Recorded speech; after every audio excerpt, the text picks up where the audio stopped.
Dibandingkan dengan istri temannya oleh suamiku, aku yang rela berkorban. Tapi kini kamu menginginkan yang lain. Aku akan tunjukkan bahwa akulah berlian yang kamu buang. Assalamualaikum warahmatullahi wabarakatuh.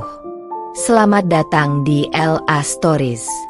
Di balik senyuman ada air mata yang tak terlihat. Di balik tawa, ada kisah yang tak pernah diceritakan. Ini adalah LA Stories. Tempat di mana kisah nyata jadi pelajaran dan luka hati jadi kekuatan. Setiap cerita di sini bukan sekadar drama, tapi potongan hidup yang bisa jadi cermin untuk kita semua. Siapkan hatimu, karena apa yang kamu dengar bisa mengubah cara pandangmu selamanya. Ini bukan sekadar cerita. Ini adalah kenyataan yang belum tentu sanggup kamu jalani. Aku Kinanti, seorang istri yang sudah bertahun-tahun berjuang bersama suamiku, Arman. Dari rumah kontrakan sempit, sampai akhirnya kami bisa punya rumah sendiri. Semua itu berkat kerja keras dan pengorbananku. Aku rela menahan lapar demi suamiku bisa bekerja dengan tenang. Rela meninggalkan mimpiku agar bisa menemaninya membangun masa depan bersama. Tapi kini, semua berubah. Arman mulai sering membandingkanku dengan istri dari teman kantornya sendiri, Ardi, seorang SPG yang selalu tampil cantik dan anggun. Lihat tuh, Kinanti, istri Ardi bisa menyesuaikan diri, bisa berdandan, bisa menemani suami tampil di depan orang banyak. Kamu kapan bisa begitu? Kalimat itu seperti pisau yang menancap di hatiku. Padahal, aku yang selama ini berdiri di belakangnya, menopang segala kekurangan dan menguatkan saat dia jatuh. Aku marah, kecewa, dan terluka. Tapi aku tidak akan tinggal diam. Aku akan buktikan bahwa aku bukan wanita murahan yang bisa dibanding-bandingkan. Aku akan ubah diriku, bukan untuk Arman, tapi untuk diriku sendiri. Dan saat Arman menyadari berlian yang telah ia buang, semua sudah terlambat. Kini, akulah yang berdiri di atas, dan dia hanya bisa menatap penuh penyesalan. Ini adalah kisah nyata suara hati seorang istri yang pernah diremehkan dan dibandingkan, tapi bangkit dengan harga diri dan keberanian. Kalau kisah nyata ini menyentuh hati kalian, jangan lupa like, komen, dan subscribe channel ini ya. Tulis di kolom komentar, apakah kalian pernah merasa dibandingkan seperti Kinanti? Dan ingat, jangan pernah remehkan seseorang yang pernah berjuang untukmu, karena suatu hari, dia bisa menjadi orang yang paling kamu sesali kehilangannya. Sebelum masuk ke ceritanya, jangan lupa absen dulu Bunda. Bunda semuanya dari daerah mana saja. Dan bagi yang sudah subscriber semoga rezekinya lancar. Namaku Kinanti, seorang istri biasa yang hidup sederhana bersama suamiku, Arman. Kami sudah menikah hampir 8 tahun, dan selama itu aku selalu berusaha menjadi istri yang baik, sabar, dan setia. Aku tak pernah menuntut banyak darinya, karena bagiku kebahagiaan rumah tangga bukan diukur dari harta, tapi dari kebersamaan dan saling memahami. Sejak awal pernikahan, aku tahu hidup kami tidak akan mudah. Arman hanyalah seorang karyawan biasa di sebuah perusahaan kecil, sementara aku memilih menjadi ibu rumah tangga agar bisa fokus mengurus rumah dan kebutuhan suamiku. Aku terbiasa bangun pagi lebih dulu, menyiapkan sarapan, menyiapkan bajunya, dan mengantarnya sampai ke depan pintu setiap kali dia berangkat kerja. Aku selalu tersenyum dan berkata, "Hati-hati ya, Mas. Meski kadang tubuhku lelah, meski kadang hatiku sedang tidak baik-baik saja. Semua kulakukan karena aku mencintainya. Karena aku percaya cinta sejati adalah tentang memberi tanpa pamrih." Tapi seiring waktu, Arman mulai berubah. Ia sering pulang larut malam dengan alasan lembur. Awalnya aku percaya, Sampai suatu hari aku mendengar percakapan teleponnya yang membuat dadaku sesak. Ia berbicara dengan nada lembut, dengan tawa yang sudah lama tidak pernah kudengar darinya. Saat kutanya, dia hanya menjawab datar, "Itu teman kantor, cuma urusan kerja." Tapi aku tahu, hatiku tahu, ada yang berbeda. Perubahannya makin terasa, terutama saat ia mulai sering membandingkanku dengan istri dari temannya, Ardi. Katanya, "Lihat tuh, istri Ardi cantik, bisa dandan, bisa ikut kumpul sama teman-teman. Nggak kayak kamu, nanti dasteran terus di rumah." Ucapannya seperti belati yang menembus dadaku. Aku terdiam waktu itu, tidak membalas, hanya menatap wajahnya sambil menahan air mata yang hampir jatuh. Aku tidak paham, sejak kapan Arman merasa malu punya istri sepertiku? Padahal, selama ini aku yang rela menghemat uang belanja demi dia bisa beli sepatu baru untuk kerja. Aku yang menahan diri tidak membeli baju baru karena ingin bantu dia menabung. Aku yang rela menahan lapar ketika uang di dompet kami tinggal sedikit. Tapi semua itu seperti tidak berarti lagi baginya. Di matanya, aku hanya seorang istri biasa yang tidak menarik. Malam itu, setelah ia tertidur, aku duduk di tepi ranjang sambil memandangi wajahnya. Lelaki yang dulu membuatku jatuh cinta, kini membuatku merasa hancur. Aku ingin marah. Tapi apa gunanya? Aku hanya ingin mengerti, kenapa seorang suami bisa berubah begitu cepat hanya karena membandingkan? Sejak malam itu aku berjanji pada diriku sendiri, jika Arman terus merendahkanku, aku akan tunjukkan padanya siapa aku sebenarnya. Aku bukan batu yang bisa diinjak sesuka hati, aku berlian. Dan suatu hari nanti dia akan sadar bahwa berlian yang ia buang akan bersinar lebih terang tanpa dirinya. Malam itu aku menangis dalam diam, bukan karena lemah, tapi karena mulai mengumpulkan kekuatan untuk bangkit.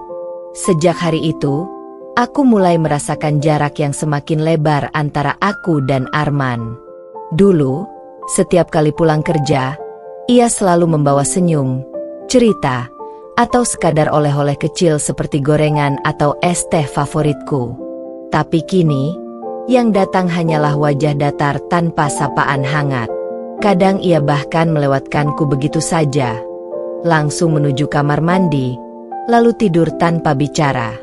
Aku mencoba menenangkan diri, berprasangka baik, mungkin dia lelah. Tapi semakin hari, sikapnya semakin membuatku bertanya-tanya, apakah aku masih berarti baginya?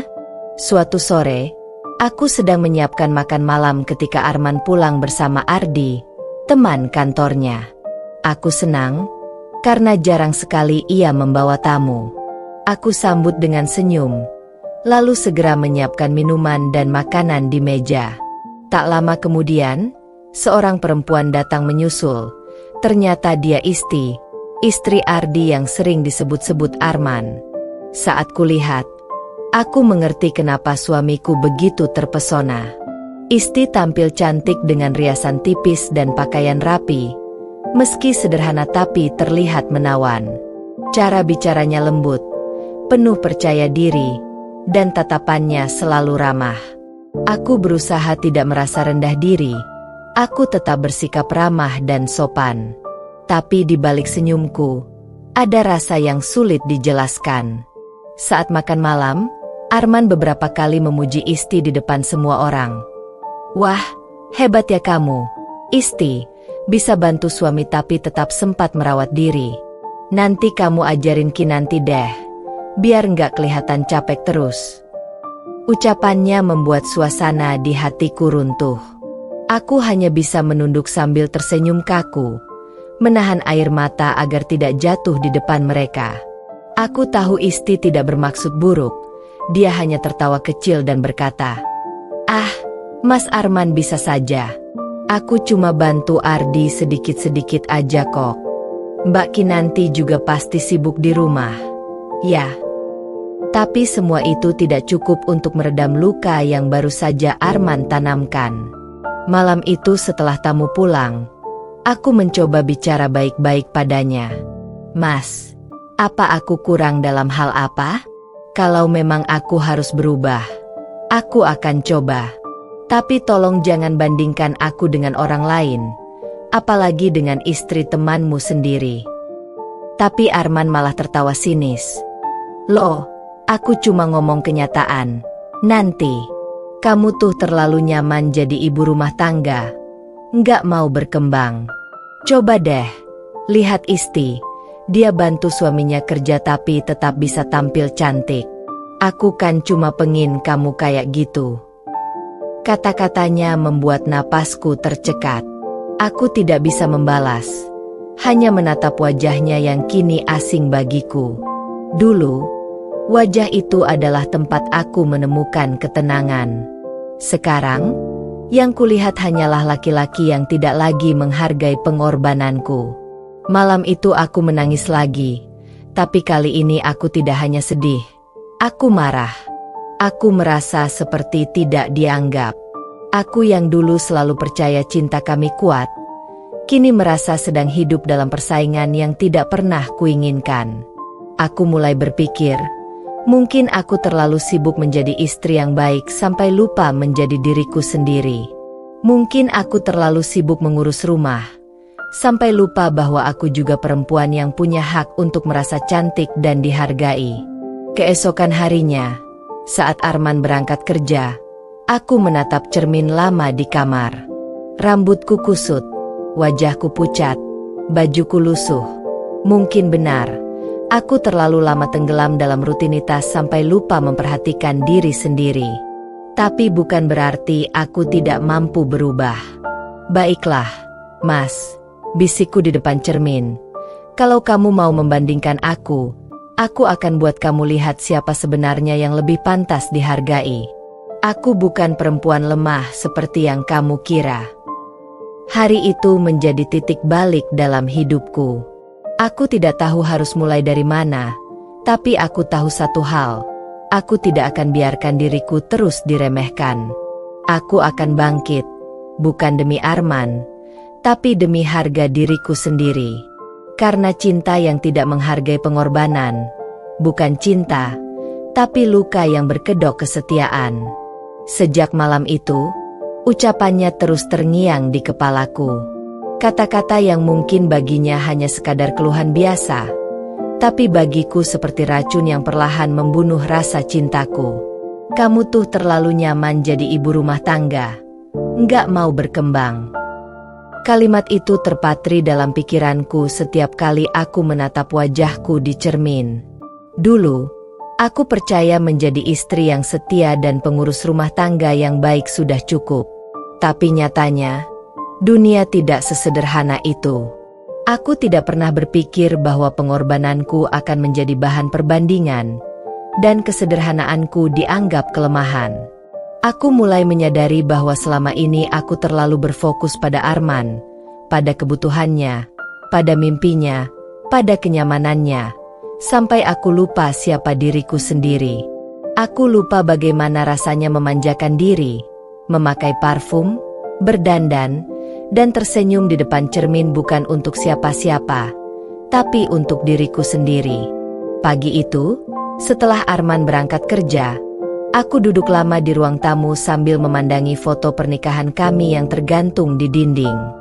Di foto itu, aku tersenyum bahagia dengan gaun putih sederhana, dan Arman memandangku dengan tatapan penuh cinta. Tapi kini, foto itu terasa asing. Aku menatap diriku sendiri dan berbisik, "Kamu kemana, Kinanti?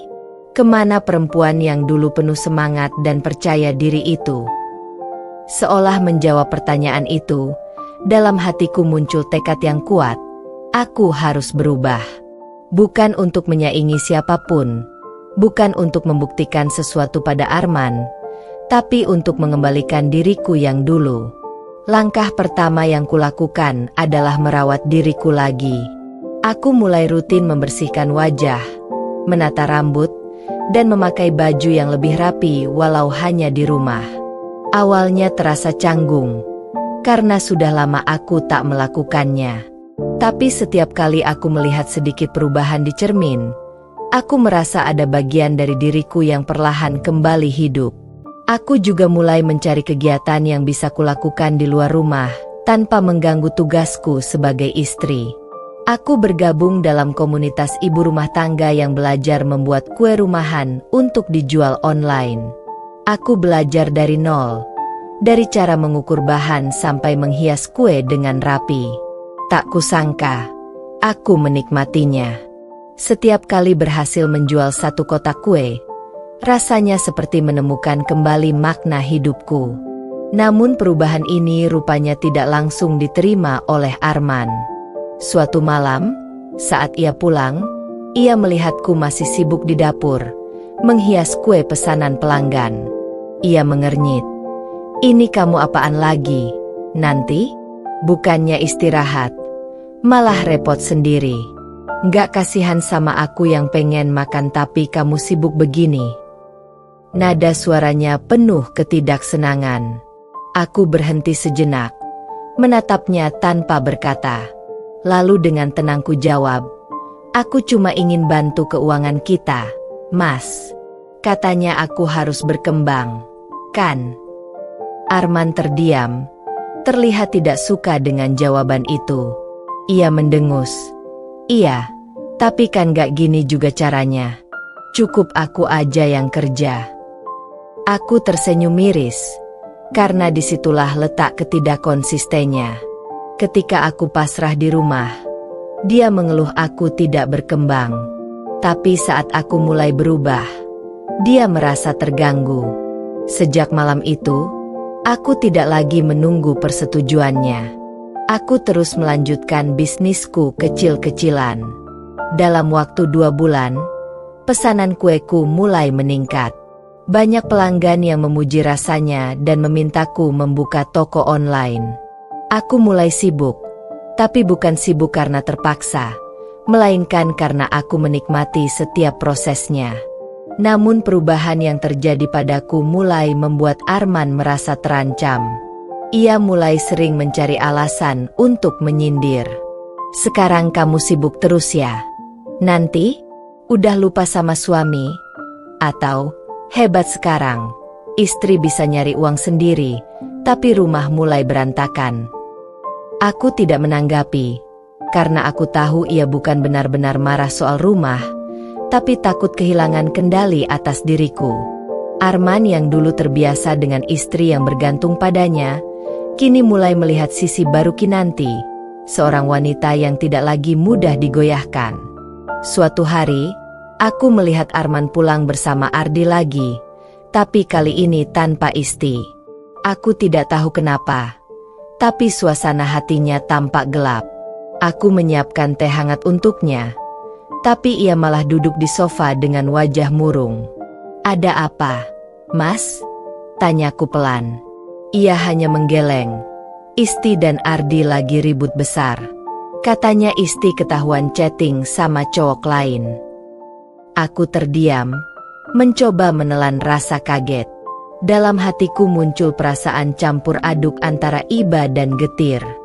Perempuan yang selama ini dijadikan perbandingan ternyata tidak sesempurna yang dibayangkan Arman. Tapi aku tidak menertawakannya. Aku hanya berkata pelan, "Setiap rumah tangga punya ujiannya masing-masing, Mas. Kadang yang terlihat sempurna justru yang paling rapuh." Arman menatapku lama. Mungkin baru kali itu ia menyadari ketenangan dalam diriku. Ia tidak tahu bahwa di balik senyum lembutku, ada hati yang pernah hancur karena kata-katanya. Tapi kini aku sudah berbeda. Aku bukan lagi istri yang menangis karena dibandingkan. Aku kini adalah wanita yang tahu harga dirinya. Aku tahu perjalanan ini belum selesai, tapi satu hal yang pasti, Arman sudah mulai melihat sinar yang dulu ia abaikan. Dan aku akan terus melangkah. Karena luka yang dulu ia berikan kini menjadi bahan bakar untuk kebangkitanku. Hari-hari berlalu, dan tanpa kusadari hidupku mulai berubah perlahan. Aku yang dulu selalu merasa kecil dan takut kehilangan, kini mulai menemukan kebahagiaan dengan caraku sendiri. Bisnis kuenya semakin berkembang. Setiap pagi aku menerima pesanan dari pelanggan tetap, dan sore hari aku sibuk mengantar kue bersama tetanggaku yang membantuku. Rumahku yang dulu sunyi kini selalu ramai dengan aroma manis dari adonan kue dan suara tawa ibu-ibu yang belajar bersamaku. Aku bahkan sempat diundang untuk mengisi pelatihan kecil di kelurahan tentang wirausaha rumahan. Rasanya seperti mimpi, tapi inilah hasil dari tekad yang lahir dari luka. Aku tidak lagi merasa seperti perempuan yang kalah karena dibandingkan. Aku kini merasa hidup dan berharga. Namun, kebahagiaanku justru membuat Arman semakin aneh. Dulu, ia jarang peduli saat aku di rumah.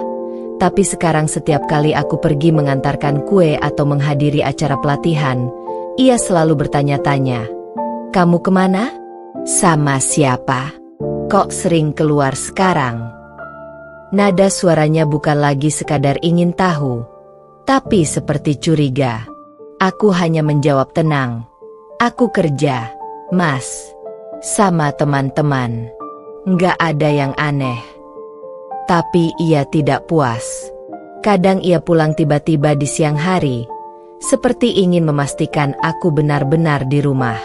Aku tahu, bukan karena ia peduli, tapi karena egonya mulai terusik.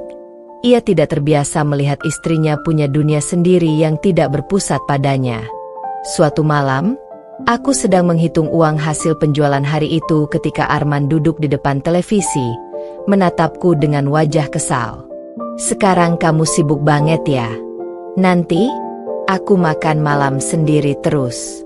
Rumah juga mulai berantakan. Cucian numpuk. Dulu kamu nggak kayak gini," katanya dingin. Aku mengangkat kepala, menatapnya tanpa marah. "Mas, aku masih ngurus semuanya kok. Aku tetap masak, tetap nyuci, tetap bersihin rumah. Bedanya sekarang aku juga bantu cari uang. Aku cuma nggak mau terus bergantung sama Mas. Aku ingin punya kehidupan yang berarti juga." Tapi Arman malah mendengus. "Hidup berarti? Maksudmu selama ini hidup sama aku nggak berarti?" Kalimat itu membuatku terdiam sejenak, lalu ku jawab perlahan. "Hidup sama Mas berarti, tapi aku juga berhak bahagia dengan caraku sendiri." Ia tidak menjawab, hanya diam, lalu pergi ke kamar tanpa bicara. Aku tahu ia marah, tapi kali ini aku tidak merasa bersalah. Aku sudah terlalu lama menunduk, dan kini aku ingin berdiri tegak. Beberapa hari setelah itu, aku menerima tawaran untuk menjadi peserta pameran UMKM di kota. Itu kesempatan besar untuk memperluas usahaku. Aku pulang dengan penuh semangat, ingin memberitahu Arman kabar baik itu. Tapi reaksinya justru membuat hatiku perih. "Pameran? Buat apa? Kamu pikir kamu siapa? Baru jualan kue sedikit udah merasa hebat," katanya sambil tertawa mengejek. Aku menatapnya dengan kecewa. "Mas, aku cuma mau berusaha lebih baik. Aku mau usaha ini berkembang, biar bisa bantu ekonomi keluarga. Apa salah?" Tapi Arman tetap dengan nada sinisnya. "Aku nggak butuh kamu bantu. Aku bisa cari uang sendiri." Kata-katanya menusuk. Bukan karena isinya, tapi karena nada sombongnya yang membuatku sadar. Arman tidak marah karena aku salah, tapi karena aku mulai berdiri sejajar dengannya. Namun aku tidak menyerah. Aku tetap ikut pameran itu dengan izin atau tanpa izin darinya. Hari pertama pameran, aku mengenakan pakaian terbaikku, blus biru muda dan rok panjang yang rapi. Rambutku kutata sederhana, dan aku memakai sedikit riasan. Saat kulihat diriku di cermin, aku hampir tak percaya. Aku tampak segar dan penuh percaya diri, seperti perempuan yang baru menemukan jati dirinya. Di pameran itu, aku bertemu banyak orang. Beberapa pembeli memuji produkku, bahkan ada yang tertarik untuk menjadi reseller. Aku menerima kartu nama dari beberapa orang penting dan mendapat tawaran kerja sama.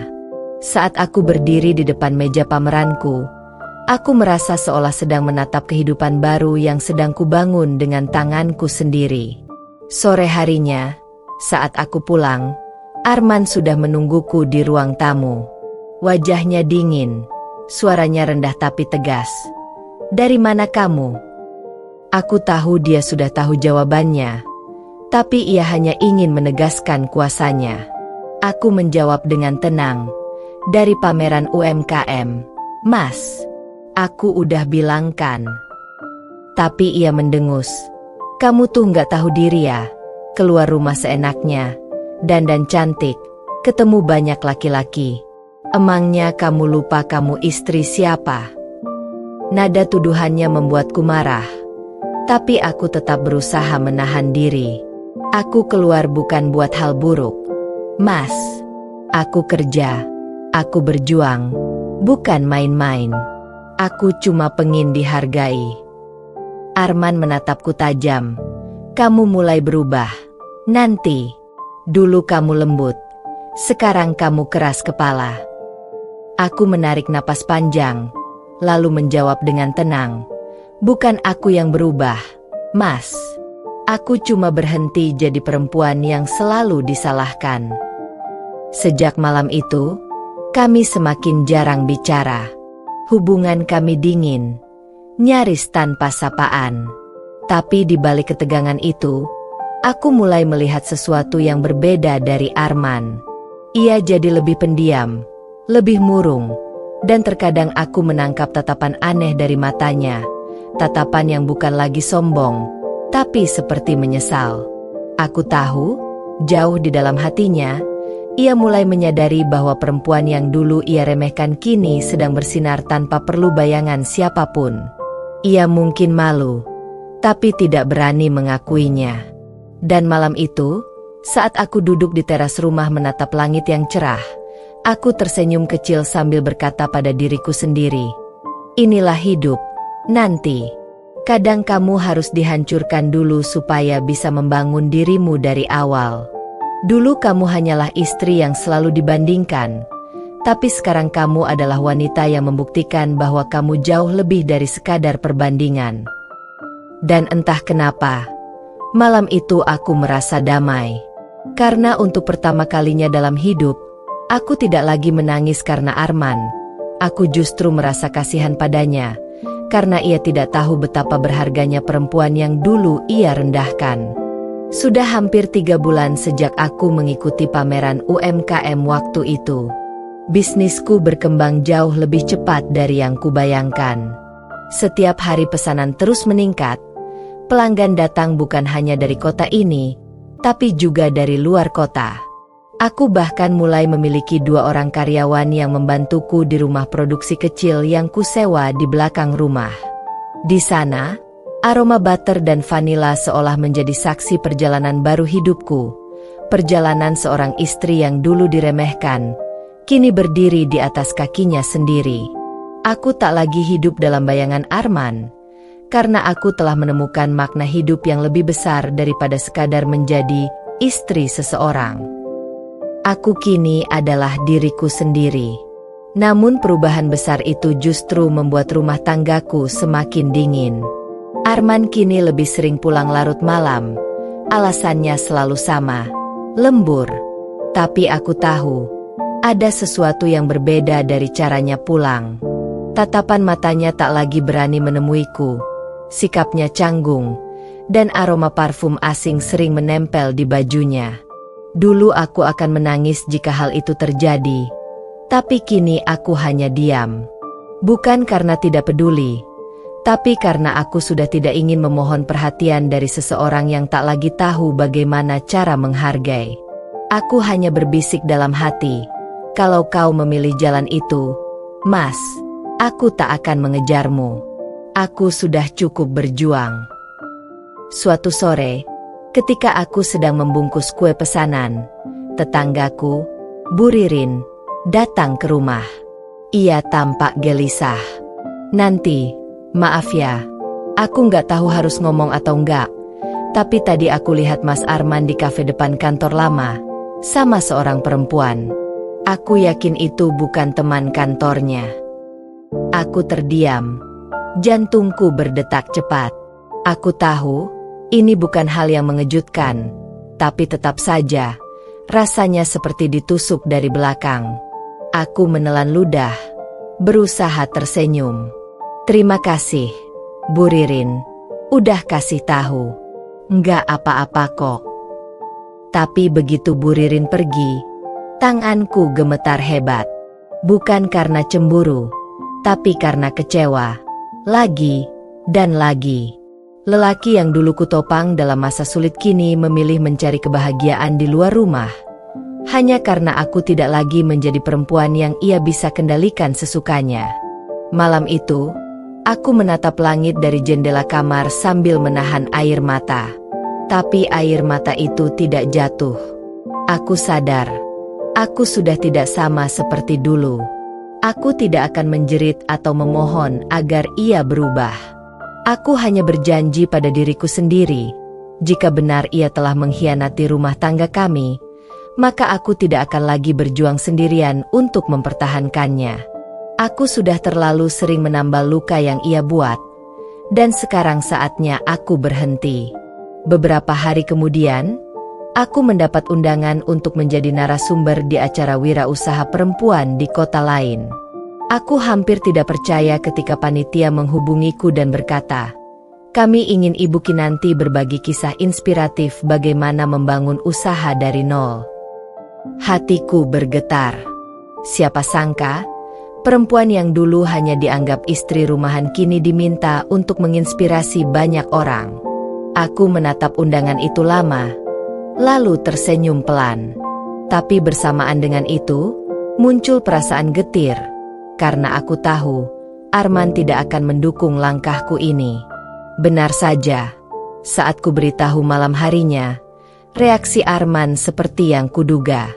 Acara wirausaha? Di luar kota? Kamu bercanda? Nanti? Siapa yang urus rumah? Siapa yang siapin aku makan? Nada bicaranya meremehkan, seolah pencapaianku tidak berarti. Aku menjawab dengan tenang, "Aku sudah atur semuanya, Mas. Ada Mbak Sus yang bantu di rumah, dan aku cuma pergi 2 hari. Tapi Arman malah membanting sendok ke meja. "Kamu sekarang berani banget yang ngomong kayak gitu.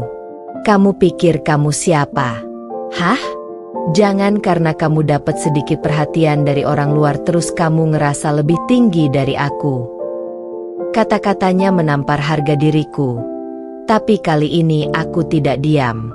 Aku berdiri menatapnya lurus-lurus. "Aku nggak merasa lebih tinggi, Mas. Aku cuma berusaha berdiri sejajar. Aku ingin dihargai, bukan dibanding-bandingkan. Kalau Mas nggak bisa lihat itu, ya sudah, aku nggak akan maksa."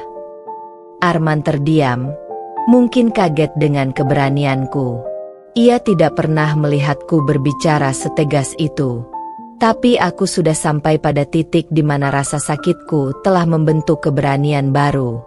Keesokan harinya aku berangkat ke kota itu. 2 hari yang terasa singkat tapi penuh makna. Aku berbagi kisah perjuanganku di depan ratusan perempuan lain. Dan saat acara berakhir, banyak yang mendatangiku sambil menangis dan berkata, "Kisah ibu menguatkan kami. Kami juga ingin bangkit seperti ibu." Aku tidak bisa menahan air mata. Bukan karena sedih, tapi karena untuk pertama kalinya aku merasa berarti. Bukan karena menjadi istri seseorang, tapi karena menjadi diriku sendiri. Saat aku pulang, rumah terasa sepi. Arman tidak ada. Aku berpikir mungkin dia masih di luar, tapi malah makin larut dan ia tak juga pulang. Aku duduk di ruang tamu, menatap foto pernikahan kami di dinding. Aku sadar, cinta yang dulu kami jaga telah berubah menjadi bayangan. Hubungan ini kini hanya tersisa karena kebiasaan, bukan lagi karena cinta. Dan entah mengapa, aku tidak lagi takut kehilangan. Pukul 11 malam, akhirnya Arman datang. Wajahnya muram, langkahnya berat, dan tanpa bicara ia duduk di kursi. Aku tidak bertanya apa-apa. Tapi tiba-tiba ia berkata lirih, "Aku lihat foto kamu di media sosial acara itu. Kamu kelihatan bahagia banget. Nanti." Suaranya serak, matanya menunduk. Aku menatapnya lama. "Iya, Mas. Aku bahagia. Tapi bukan karena acara itu. Aku bahagia karena akhirnya aku tahu cara menghargai diriku sendiri." Dia terdiam lama, lalu berkata pelan, "Aku salah. Nanti. Aku nggak pernah sadar selama ini kamu yang paling berjuang buat aku.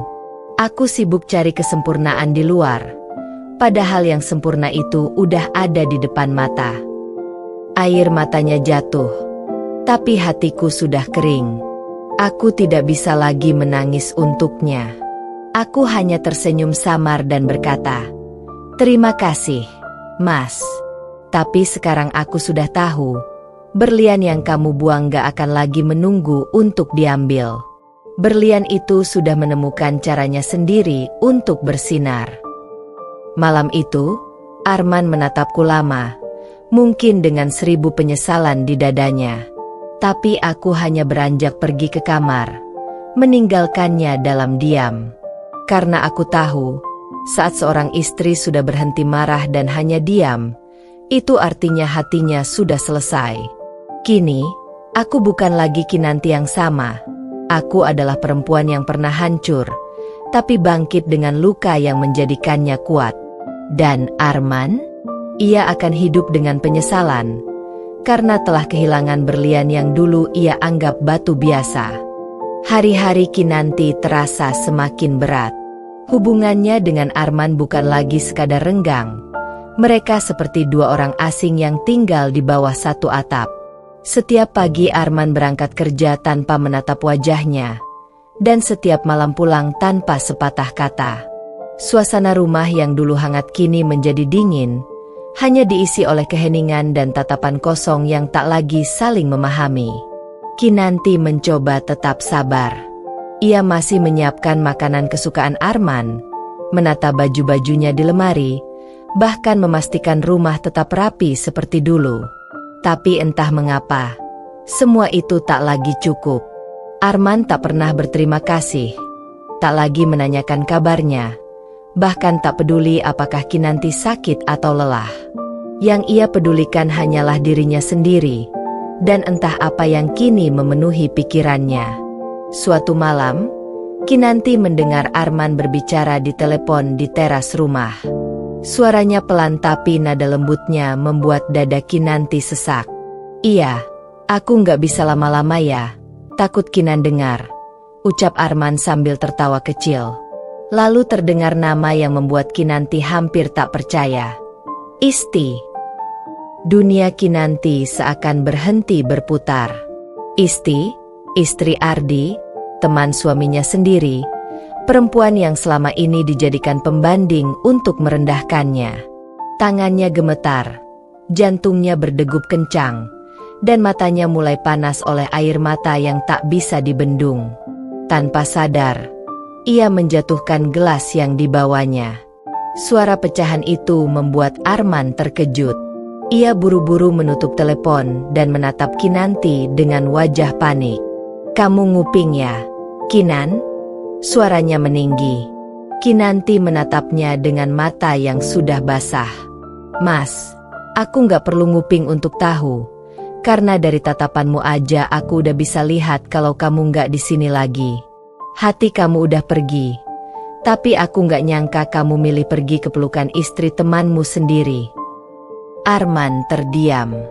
Bibirnya kaku, seolah mencari alasan, tapi tak ada satupun kata yang bisa ia ucapkan. Kinanti menangis sejadi-jadinya. "Masih kurang apa aku, Mas? Aku yang nemenin kamu dari nol. Aku yang rela kerja malam cuma biar kamu bisa makan enak. Aku yang lupain diriku sendiri biar kamu bahagia. Tapi sekarang kamu malah bandingin aku sama dia. Dan ternyata kamu juga. Suaranya terputus oleh isakan. Arman mencoba mendekat. Tapi Kinanti mundur. Jangan sentuh aku, Mas. Aku jijik. Malam itu menjadi saksi pertama kalinya Kinanti menumpahkan semua luka yang selama ini ia tahan. Ia tidak berteriak, tidak mengamuk. Ia hanya menangis dengan tenang. Tapi di balik ketenangan itu, ada badai besar yang sedang lahir di dalam dirinya. Setelah malam itu, Kinanti tidak lagi berusaha memperbaiki hubungan mereka. Ia mulai menjaga jarak. Ia berhenti memasak makanan kesukaan Arman, berhenti menanyakan kabarnya, dan berhenti berharap suaminya akan berubah. Setiap kali Arman pulang, Kinanti hanya duduk diam di ruang tamu dengan wajah datar, seolah-olah Arman hanyalah orang asing yang numpang lewat. Tapi di balik sikap dinginnya, Kinanti menyusun sesuatu. Ia mulai mencari pekerjaan baru, mulai belajar hal-hal yang dulu ia tinggalkan, mulai merawat dirinya kembali. Ia berdandan, bukan untuk Arman, tapi untuk dirinya sendiri. Ia ingin membuktikan bahwa dirinya masih berharga, bahkan lebih dari yang Arman bayangkan. Sementara itu, Arman mulai merasa ada yang aneh. Dulu ia yang selalu bersikap dingin, kini Kinanti yang bersikap seolah tak peduli. Saat ia melihat Kinanti mulai tampil rapi, mulai sering keluar rumah, hatinya terasa tak nyaman. "Kamu kemana aja akhir-akhir ini?"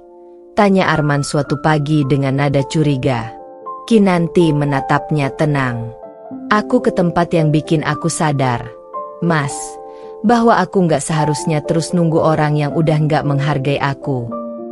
Arman terdiam, tak mampu menjawab.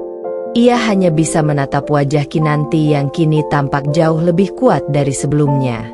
Dan untuk pertama kalinya, Arman merasa takut. Takut kehilangan sesuatu yang sebenarnya paling berharga dalam hidupnya, tapi baru disadari setelah hampir benar-benar hilang. Dalam diam, Kinanti tahu, luka itu memang belum sembuh, tapi ia sedang belajar berjalan dengan luka itu. Karena dari rasa sakit inilah, ia akan membangun kekuatannya. Ia akan buktikan pada Arman dan pada dunia bahwa berlian yang dibuang suatu hari akan bersinar lebih terang dari sebelumnya. Pagi itu matahari bersinar cerah, tapi suasana di rumah Kinanti dan Arman tetap suram seperti biasa. Tak ada sapa, tak ada senyum, hanya suara jam dinding yang berdetak lambat di antara keheningan yang menyesakan. Sudah hampir sebulan sejak malam ketika Kinanti mengetahui perselingkuhan Arman dengan istri Ardi. Selama itu pula, hatinya telah berubah, dari penuh cinta dan kesetiaan, menjadi dingin dan penuh tekad untuk bangkit. Ia sudah lelah menunggu Arman sadar. Ia tidak ingin lagi menjadi wanita yang terus berharap pada cinta yang sudah mati. Sejak kejadian itu, Kinanti mulai berbenah. Ia bangun lebih pagi, bukan lagi untuk menyiapkan sarapan Arman, tapi untuk dirinya sendiri. Ia mulai berolahraga, memperhatikan penampilan, bahkan kembali menekuni hobinya di bidang tata rias yang dulu ia tinggalkan setelah menikah. Setiap kali ia bercermin, ia melihat pantulan seorang wanita yang dulu hancur, tapi kini sedang berdiri perlahan dari reruntuhan luka. "Aku bukan lagi wanita yang kamu remehkan, Mas," bisiknya lirih di depan cermin. Kinanti akhirnya memutuskan untuk melamar pekerjaan di sebuah butik ternama di kota, berbekal keahliannya merias dan menata busana. Ia diterima, dan hari-harinya mulai diisi dengan hal-hal yang membuatnya merasa hidup kembali. Ia dikelilingi oleh orang-orang yang menghargainya, oleh pelanggan yang memuji karyanya, dan oleh suasana kerja yang membuatnya lupa akan luka di rumah.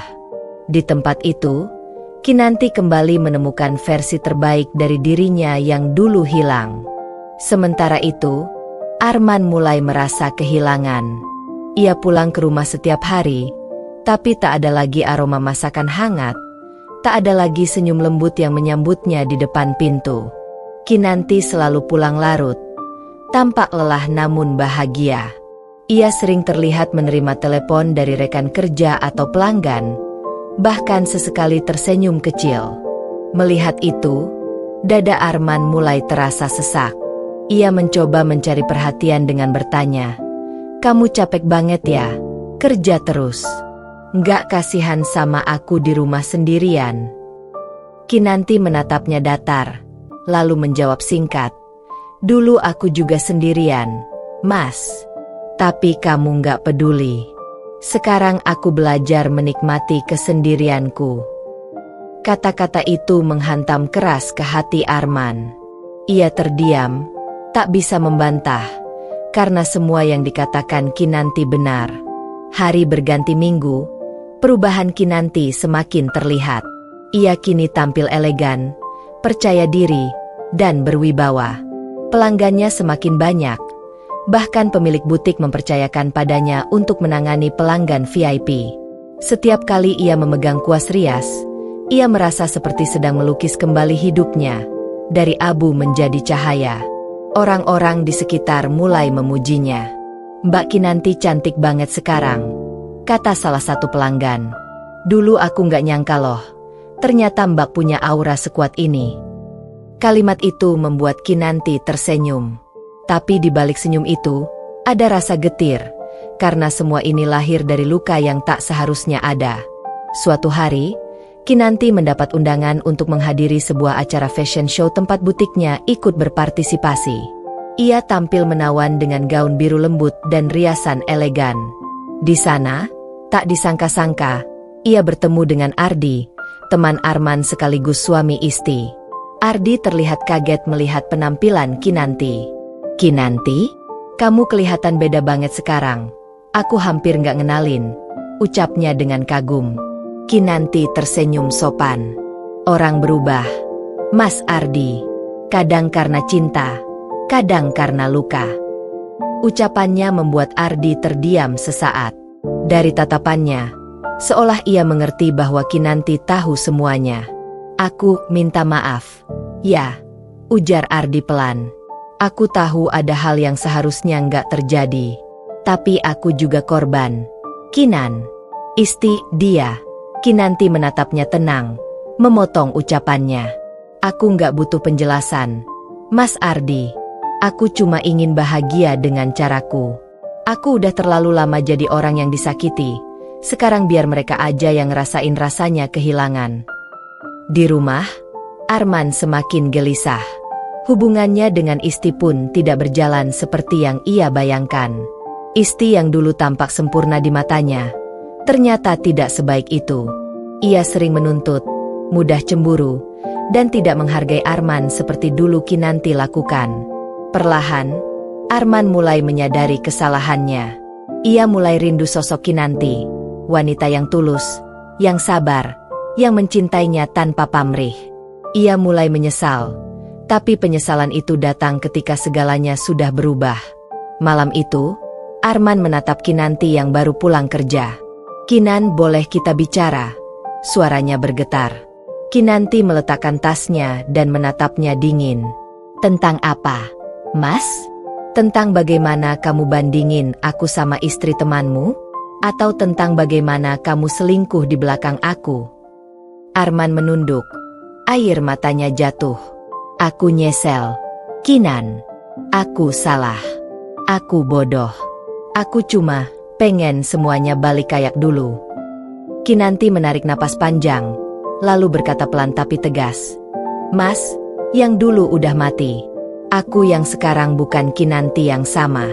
Kamu kehilangan aku karena kamu sendiri yang buang aku. Dan sekarang, biarlah kamu belajar hidup dengan penyesalan itu." Setelah malam itu, Kinanti tak lagi menoleh ke belakang. Ia terus melangkah ke depan, membawa luka sebagai pelajaran dan harga diri sebagai senjata. Ia sadar, kadang Tuhan menghancurkan seseorang bukan untuk menghukum, tapi untuk membuatnya sadar betapa kuat ia sebenarnya.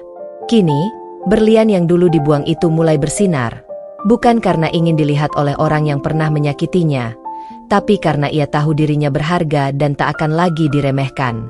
Sudah hampir 3 bulan sejak Arman kehilangan kendali atas rumah tangganya. Hubungan yang dulu ia kira tak akan pernah retak, kini hancur tanpa sisa. Kinanti sudah bukan lagi wanita yang dulu ia kenal, bukan lagi istri lembut yang selalu menunggu di rumah, melayani, dan memanjakan egonya. Kini Kinanti adalah wanita yang mandiri, berwibawa, dan menatap hidup dengan keyakinan baru. Ia telah berubah, dan perubahan itu membuat Arman merasa semakin kecil di hadapannya. Setiap pagi, Kinanti berangkat kerja dengan pakaian rapi dan wajah berseri. Ia berjalan melewati Arman yang masih duduk di meja makan tanpa menoleh sedikit pun. Tak ada lagi sapaan, tak ada lagi perhatian. Yang tersisa hanyalah keheningan yang menyakitkan.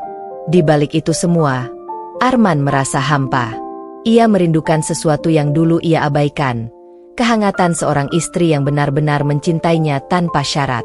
Namun kini, semua itu telah hilang, dan penyesalan mulai menghantamnya tanpa ampun. Sementara itu, kehidupan Kinanti semakin membaik.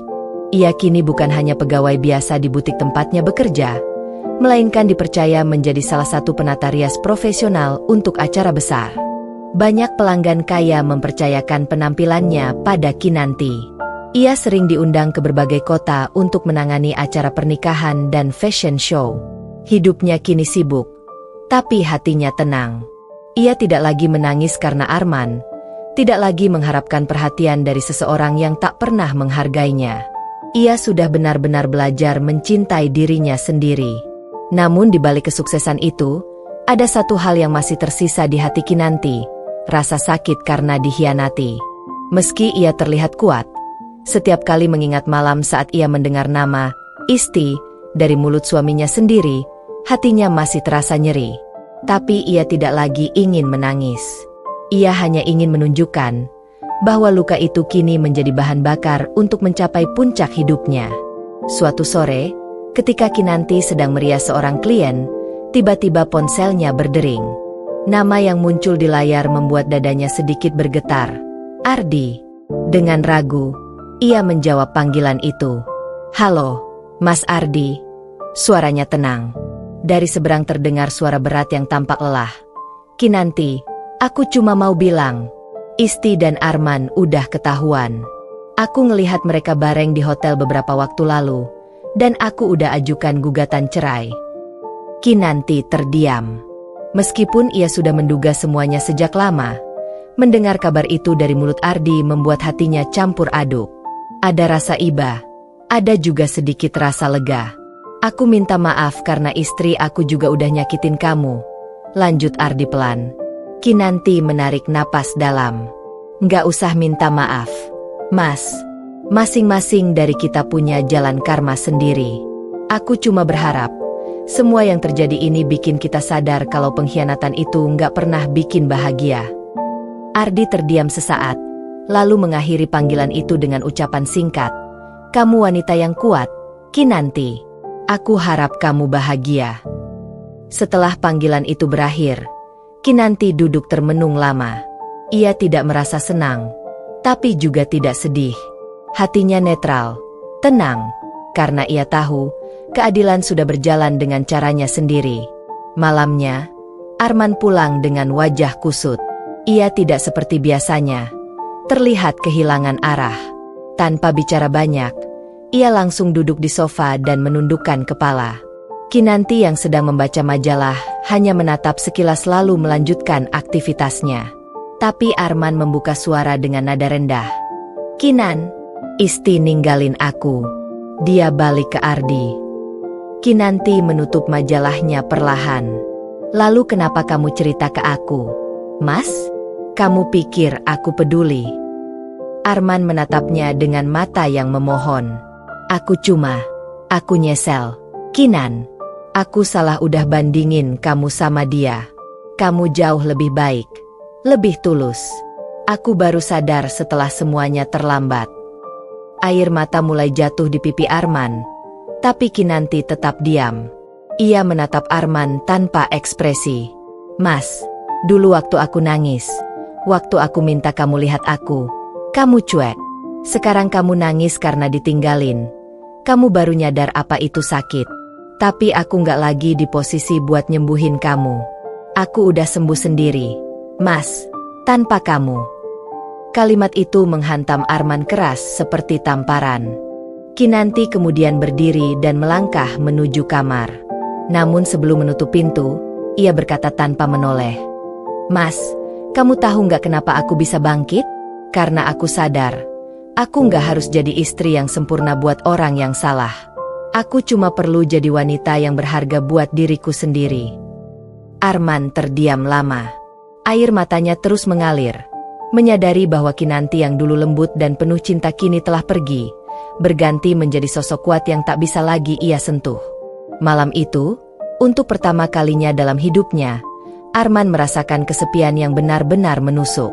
Tidak ada lagi suara lembut yang menenangkan. Tidak ada lagi tangan hangat yang menyentuh bahunya.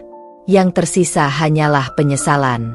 Beberapa hari kemudian, Kinanti menerima undangan untuk menghadiri acara penghargaan dari butik tempatnya bekerja.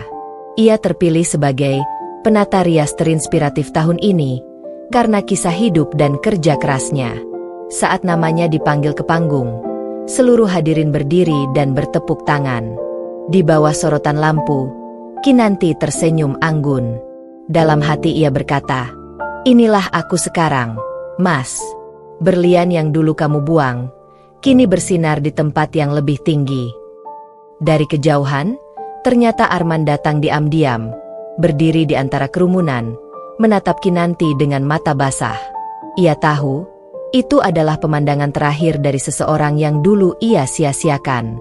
Kinanti melangkah mantap ke podium, mengambil mikrofon, dan berkata dengan suara lembut namun penuh makna, "Kadang, untuk tahu seberapa berharga kita harus kehilangan segalanya dulu.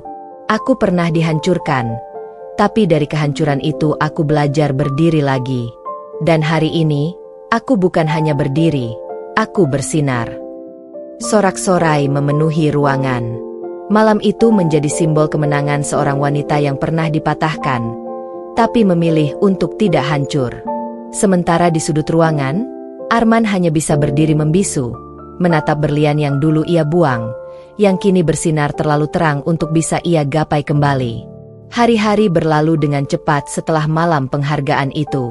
Nama Kinanti kini semakin dikenal di dunia tata rias dan fashion. Foto dirinya yang anggun di atas panggung dengan trofi di tangan tersebar di berbagai media sosial. Bahkan sempat diliput oleh beberapa media lokal dengan judul, "Perempuan Bangkit dari Luka," kini jadi inspirasi banyak wanita. Banyak yang tak tahu kisah pahit di balik senyumnya, tapi bagi Kinanti, itu bukan hal penting. Ia tidak butuh simpati, ia hanya butuh terus melangkah maju. Sejak malam itu, hidupnya berubah total. Ia kini sering diundang menjadi pembicara dalam seminar wanita dan kecantikan, membagikan kisah perjuangannya agar para perempuan lain tak menyerah pada luka. Sementara itu, Arman makin terpuruk. Setelah hubungannya dengan Isti berakhir, pekerjaannya pun ikut kacau. Ia sering kehilangan fokus di kantor, prestasinya menurun drastis, dan akhirnya ia dipindahkan ke posisi yang lebih rendah. Teman-teman yang dulu ia banggakan satu persatu menjauh, termasuk Ardi, yang kini memilih menutup diri setelah luka dari pengkhianatan istrinya. Arman hidup dalam penyesalan tanpa arah. Setiap kali melihat foto Kinanti di internet, hatinya remuk. Ia tidak menyangka perempuan yang dulu ia remehkan bisa berubah sekuat dan secemerlang itu. Ia ingat jelas dulu pernah berkata, "Kamu itu nggak akan bisa berkembang, Kinan. Dunia kamu cuma dapur, rumah, dan aku." Tapi sekarang kenyataan menamparnya keras. Dunia Kinanti justru semakin luas, sementara dunianya sendiri semakin sempit dan suram. Suatu siang, Arman memberanikan diri datang ke butik tempat Kinanti bekerja. Ia berdiri lama di depan pintu kaca, menatap dari luar. Dari balik kaca, ia melihat Kinanti sedang tersenyum sambil melayani pelanggan, tampil elegan dengan blazer putih dan rambut disanggul rapi. Arman menunduk. Perasaan bersalah menyesakkan dadanya. Ketika Kinanti menyadari kehadirannya, ia tertegun sesaat. Ada rasa tidak nyaman, tapi juga tidak ada lagi amarah. Ia hanya melihat seorang pria yang dulu sempat ia cintai, kini tampak seperti bayangan masa lalu. Setelah pelanggan pergi, Kinanti menghampirinya dengan tenang. Mas Arman, sapanya singkat. Arman gugup. Aku cuma mau lihat kamu. Kinan, kamu luar biasa sekarang. Kinanti menatapnya datar, lalu tersenyum samar. Dulu kamu gak percaya aku bisa kayak gini. Tapi mungkin Tuhan emang pengen nunjukin ke kamu, kalau perempuan yang kamu remehkan bisa berdiri di tempat yang gak akan pernah kamu capai lagi. Arman menunduk. Matanya mulai basah. Aku nyesel. Kinan, aku bodoh banget udah ngelakuin semua itu. Aku salah bandingin kamu sama orang lain. Salah ninggalin kamu. Kinanti hanya diam, menatap wajah Arman yang kini tampak jauh berbeda. Pucat, kurus, dan lelah. Mas, katanya pelan. Waktu kamu bandingin aku sama Isti, aku hancur. Tapi aku sadar, aku nggak boleh terus jadi korban. Aku bangkit bukan buat bikin kamu nyesel. Aku bangkit karena aku pantas bahagia. Arman menatapnya penuh harap. Apa? Nggak ada kesempatan buat aku, Kinan? Aku cuma pengen kita mulai lagi, dari awal. Kinanti tersenyum pahit. Kesempatan itu udah kamu buang waktu kamu milih orang lain. Aku bukan perempuan yang sama, Mas. Aku udah nemuin diriku yang baru, dan di hidup baruku, kamu udah nggak termasuk di dalamnya. Arman terdiam. Air matanya jatuh tanpa suara. Ia mencoba menggenggam tangan Kinanti, tapi Kinanti menariknya pelan. Mas, dulu kamu buang aku karena kamu ngerasa aku nggak cukup cantik, nggak cukup berkelas. Sekarang kamu datang karena kamu sadar aku lebih berharga dari yang kamu kira. Tapi aku bukan hadiah yang bisa kamu ambil lagi setelah kamu buang. Aku udah jadi milik diriku sendiri. Kata-kata itu seperti belati yang masuk pelan ke hati Arman. Tajam, tapi penuh kenyataan. Ia menatap Kinanti lama, seolah ingin menahan waktu. Tapi Kinanti sudah melangkah pergi, meninggalkannya sendirian di depan butik dengan kepala tertunduk. Beberapa hari kemudian, Kinanti menerima pesan dari nomor tak dikenal. Isinya singkat, tapi mengguncang hatinya.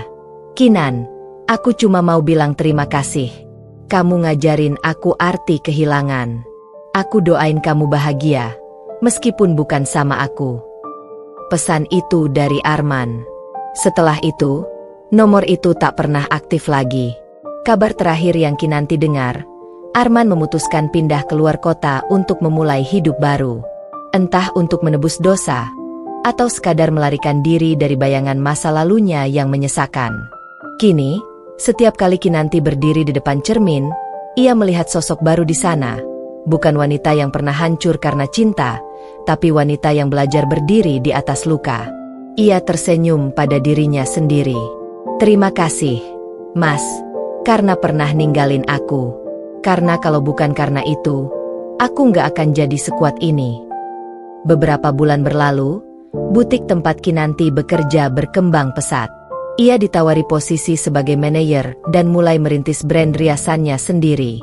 Namanya semakin dikenal, bukan hanya karena bakatnya, tapi karena kisah hidupnya yang menginspirasi banyak orang.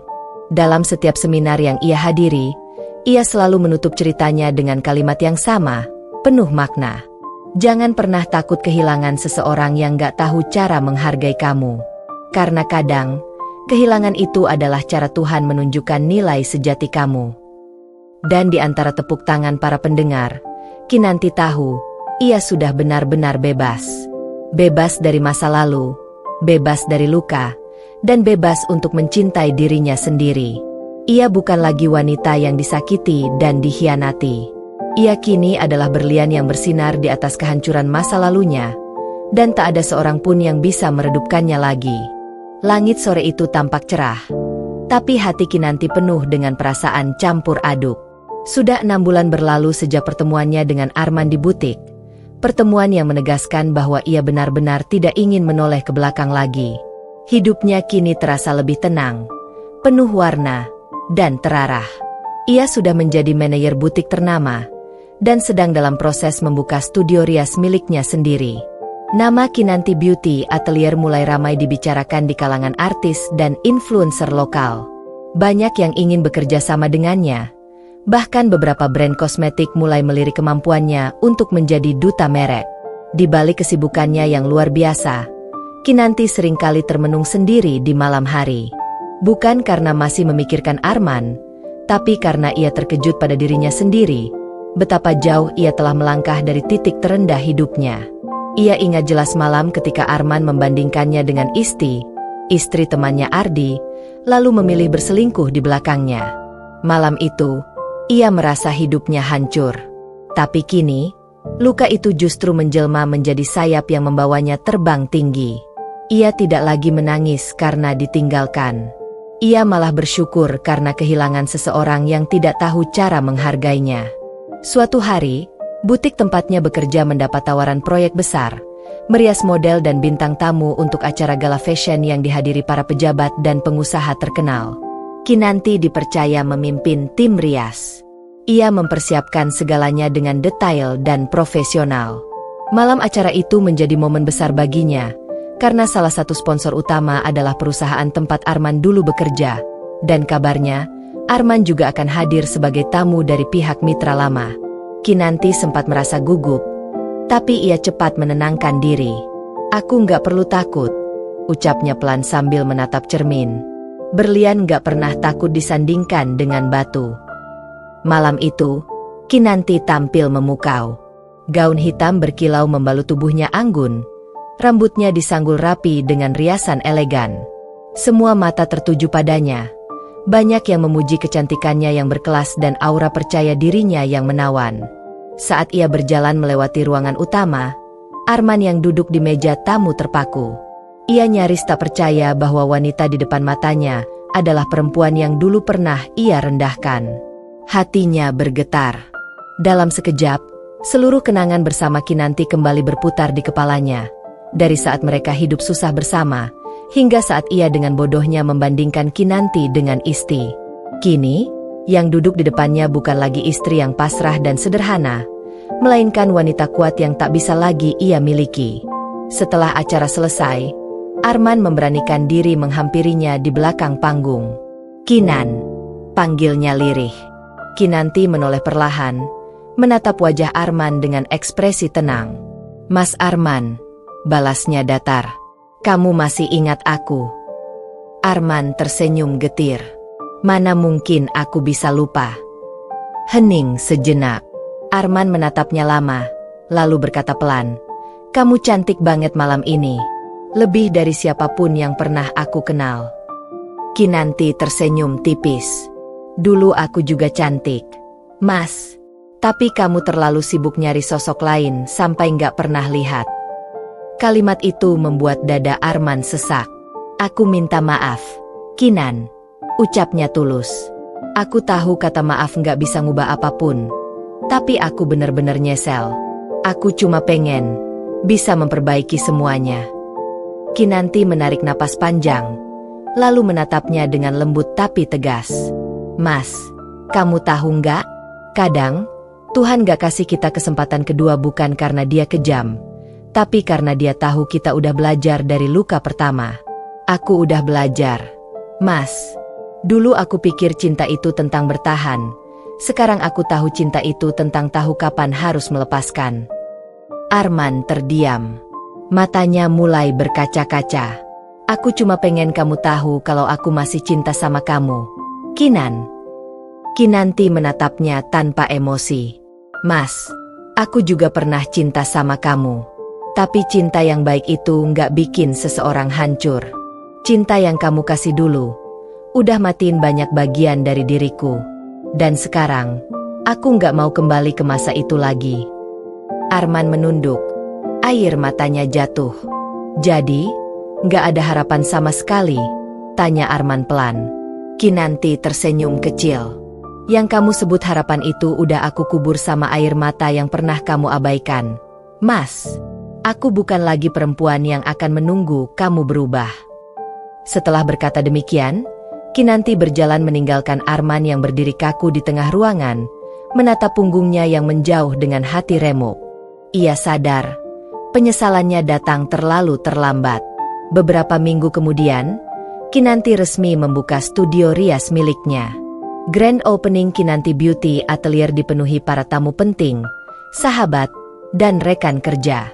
Di antara keramaian itu, Kinanti berdiri di depan podium sambil menatap ruangan penuh kebanggaan. Dulu, katanya di hadapan para tamu, aku hanyalah wanita yang pernah diremehkan, dibuang, dan dianggap tidak berharga. Tapi hari ini, aku berdiri di sini bukan untuk membuktikan apapun pada orang yang pernah menyakitiku. Aku berdiri di sini untuk membuktikan sesuatu pada diriku sendiri, bahwa aku mampu, bahwa luka bukan akhir, tapi awal dari kekuatan. Tepuk tangan menggema di seluruh ruangan. Malam itu, setelah semua tamu pulang, Kinanti duduk sendirian di ruang tengah studionya yang baru. Ia menatap lampu gantung kristal yang berkilau, lalu menutup mata dengan senyum kecil. Dalam hatinya, ia berbisik, "Aku sudah sampai di titik ini, Mas, tanpa kamu. Dan aku bahagia." Di luar jendela, angin malam berhembus lembut, membawa ketenangan yang sudah lama ia rindukan. Tidak ada lagi tangis, tidak ada lagi amarah.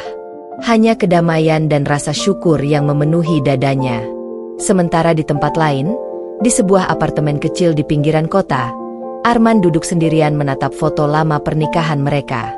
Ia tersenyum getir, lalu menutup foto itu perlahan. "Kamu benar, Kinan," bisiknya. "Berlian yang aku buang sekarang udah bersinar terlalu terang untuk bisa aku genggam lagi."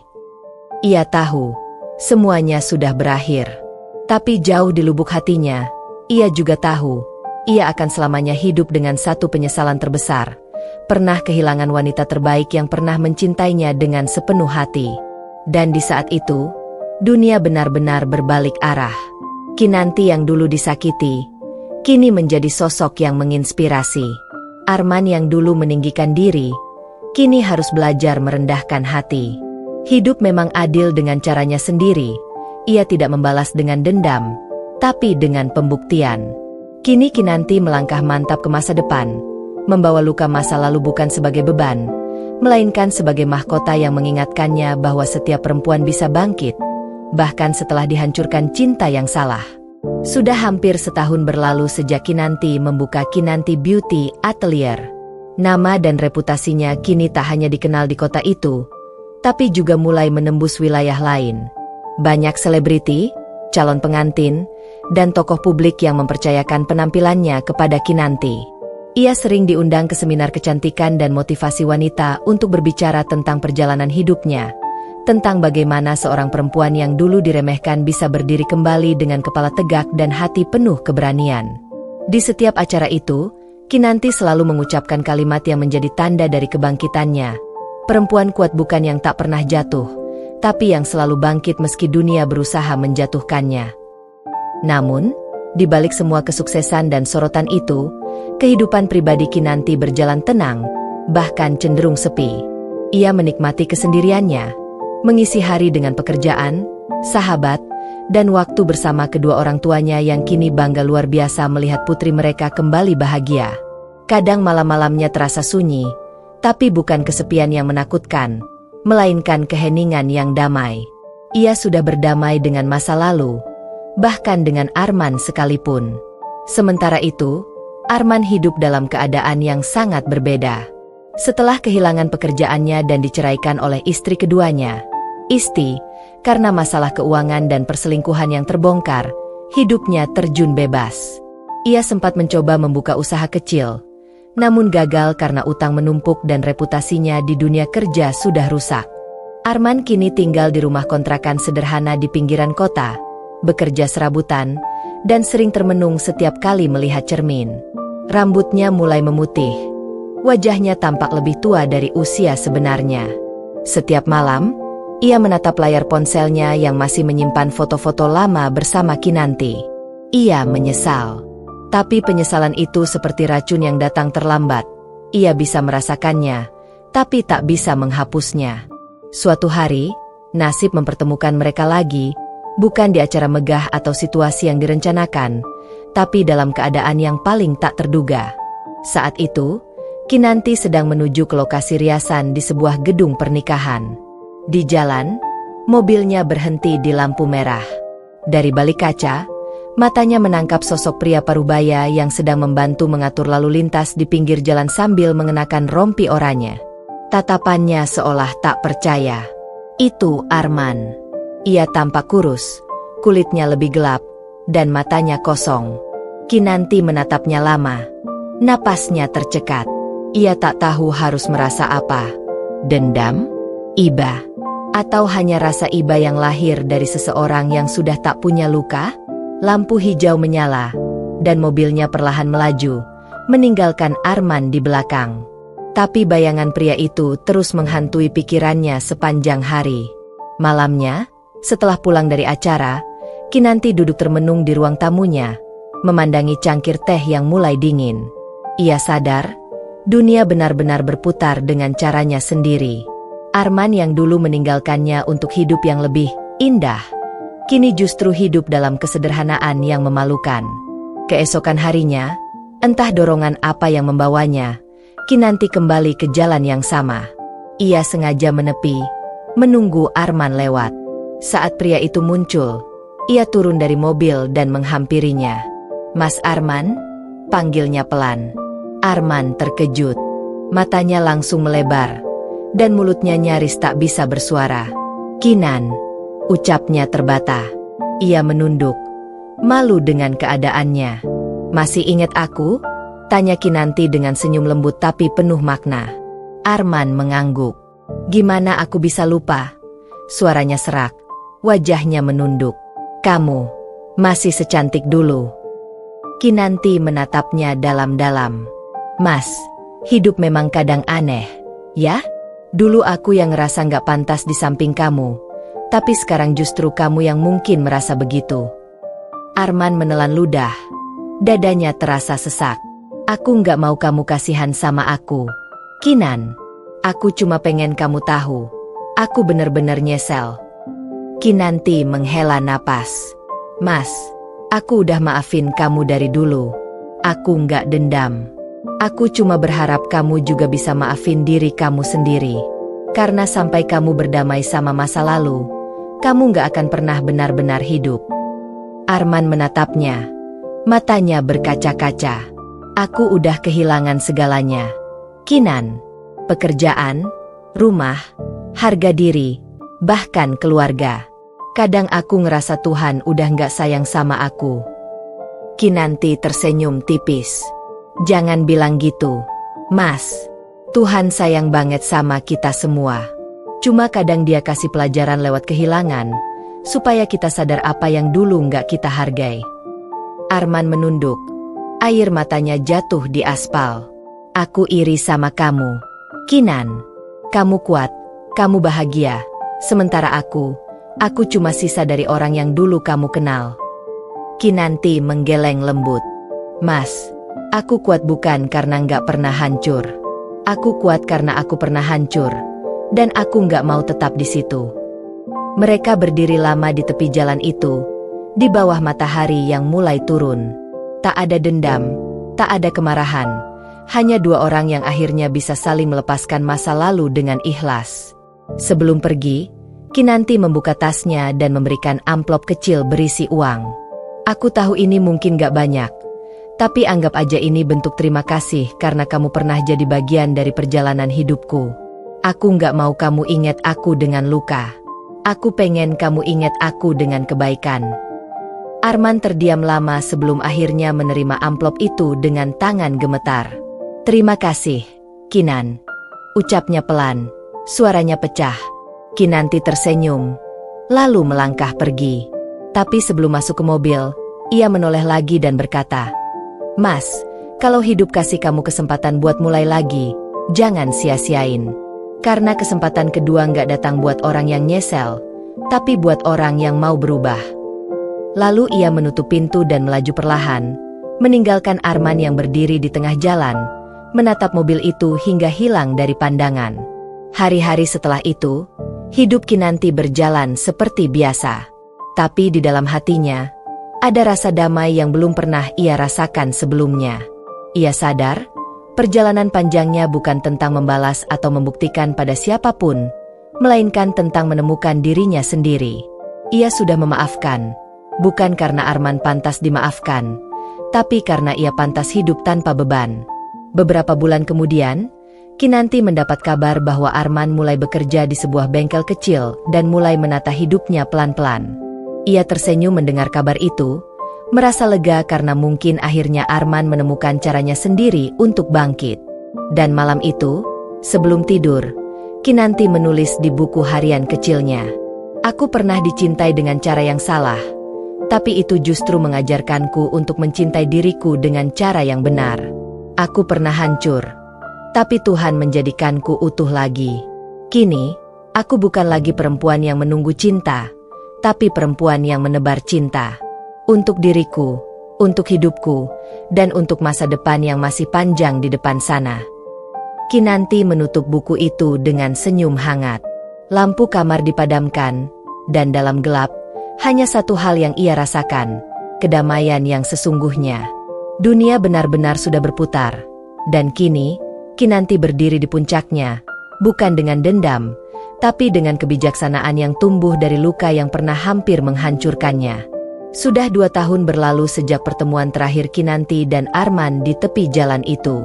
Waktu berjalan cepat, dan seperti air yang terus mengalir, luka yang dulu mengering kini telah berubah menjadi bagian dari sejarah yang ia syukuri. Kinanti Beauty Atelier kini semakin besar. Ia sudah membuka cabang di 3 kota besar dan menjadi salah satu brand kecantikan lokal yang paling dikenal.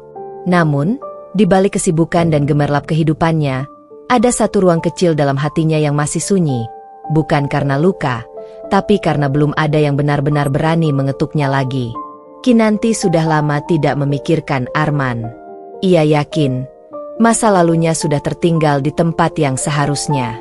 Namun malam-malamnya kini dipenuhi dengan refleksi baru, tentang makna cinta, tentang perasaan yang bukan lagi didasari kebutuhan untuk dimengerti, tapi untuk saling menghargai. Ia sering menulis di buku hariannya, "Mungkin suatu hari nanti, Tuhan akan kirim seseorang yang tidak melihatku dari masa laluku, tapi dari cara aku bertahan dan tumbuh." Ia tidak tahu bahwa hari itu akan datang lebih cepat dari yang ia kira. Suatu sore di sebuah pameran kecantikan besar di Jakarta, Kinanti menjadi salah satu pembicara utama. Setelah sesi berbagi pengalamannya, ia didekati oleh seorang pria berpenampilan rapi, memakai jas abu muda dan senyum yang hangat. "Permisi, Mbak Kinanti, saya Dimas, CEO dari Aura Skincare Indonesia. Saya sudah lama ingin bertemu langsung dengan Mbak." Kinanti menatapnya ramah, lalu menjabat tangannya. "Oh, Dimas, saya tahu brand Anda. Terima kasih sudah datang," ujarnya sopan. Dari pertemuan singkat itu, obrolan mereka berlanjut. Awalnya soal kolaborasi bisnis, namun entah bagaimana, arah pembicaraan mereka berubah menjadi lebih personal. Dimas berbeda dari pria lain yang pernah mendekati Kinanti setelah perceraiannya. Ia tidak kagum karena popularitas Kinanti, tidak juga menjilat dengan pujian kosong. Ia bicara dengan tenang, hangat, dan penuh rasa hormat. Di sela-sela diskusi bisnis mereka, Dimas berkata dengan nada lembut, "Saya dengar banyak tentang perjuangan Mbak. Hebat sekali bisa bangkit dari hal seberat itu. Tapi saya yakin, di balik perempuan kuat, selalu ada hati lembut yang masih bisa dicintai." Kata-kata itu membuat Kinanti terdiam sejenak, lalu tersenyum samar. Ada sesuatu dalam diri Dimas yang membuatnya merasa aman, bukan kagum seperti dulu ia merasa terhadap Arman, tapi tenang. Minggu demi minggu berlalu, kolaborasi bisnis mereka membawa kedekatan yang tak terelakkan. Mereka sering bertemu untuk membahas konsep kampanye kecantikan bertajuk "Bangkit, Bersinar, Berharga", yang terinspirasi langsung dari kisah hidup Kinanti.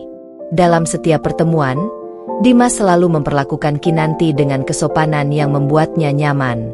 Ia tidak pernah menyentuh, tidak pernah memaksa, hanya menunjukkan bahwa ia menghargai.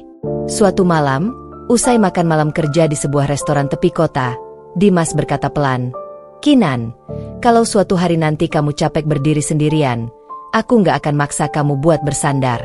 Tapi aku mau kamu tahu, aku siap ada di sebelahmu."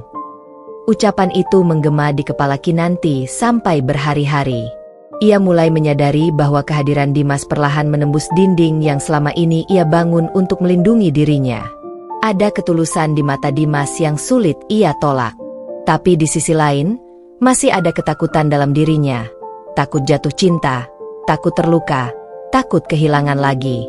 Hingga suatu hari, ia berbincang dengan ibunya di teras rumah sambil menyeruput teh hangat.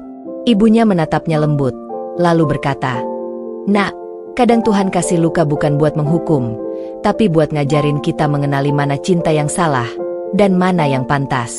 Kalau kamu terus takut, nanti kamu gak akan pernah tahu rasanya dicintai dengan benar." Malam itu, Kinanti menangis pelan. Bukan karena sedih, tapi karena hatinya mulai mengerti.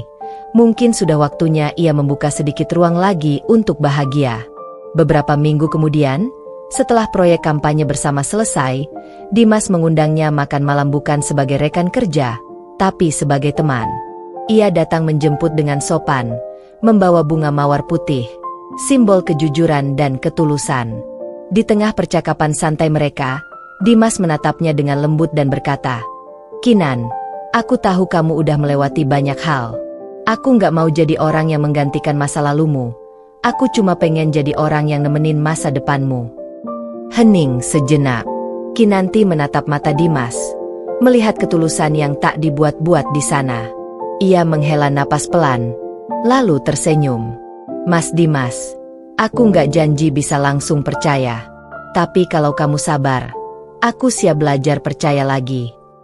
Dimas tersenyum lega, menunduk sedikit dan berkata, "Aku akan sabar, Kinan.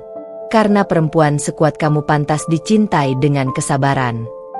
Sejak malam itu, kisah baru pun dimulai. Bukan kisah tentang balas dendam atau pembuktian, tapi tentang kesempatan kedua untuk mencintai dan dicintai dengan benar. Kinanti belajar membuka hatinya lagi sedikit demi sedikit, dan Dimas selalu ada, bukan untuk mengisi kekosongan, tapi untuk menemani pertumbuhannya. Ia tidak lagi takut pada cinta, karena kini ia tahu, cinta yang sejati tidak menuntut untuk dimiliki, tapi memberi ruang untuk tumbuh bersama. Sementara itu, di kejauhan, Arman, yang kini hidup sederhana di kampung, pernah melihat berita tentang Kinanti dan Dimas di televisi. Ia tersenyum kecil, menatap layar dengan mata berkaca-kaca. "Akhirnya kamu bahagia juga, Kinan," gumamnya lirih. Untuk pertama kalinya, ia benar-benar ikhlas.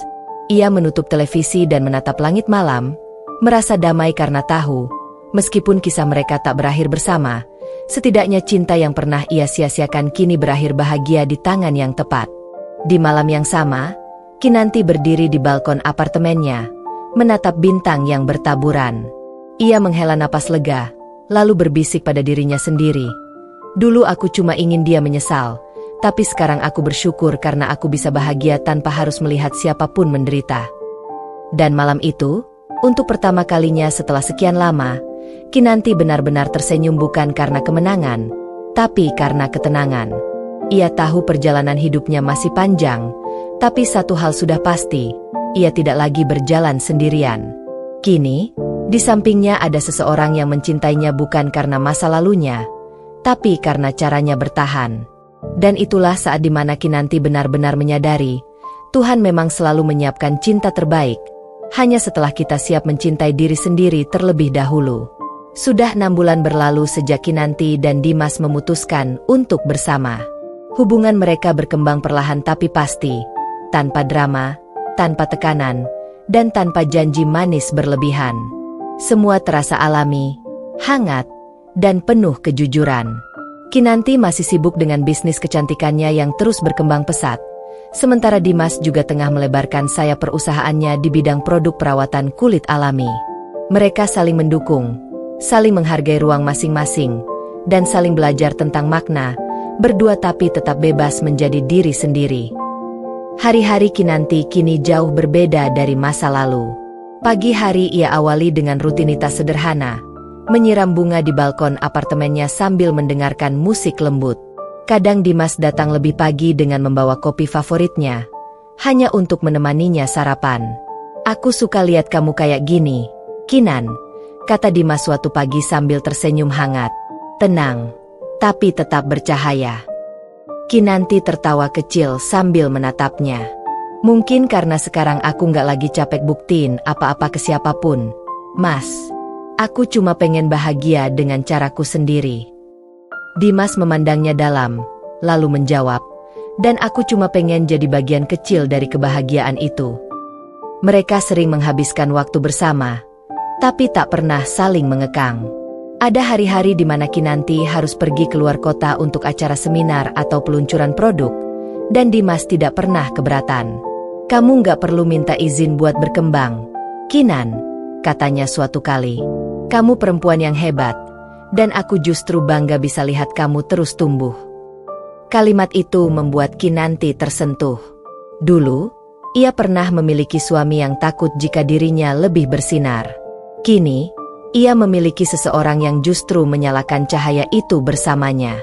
Suatu malam, setelah acara peluncuran produk bersama, mereka duduk di tepi rooftop gedung kantor Dimas, menikmati langit kota yang bertabur lampu.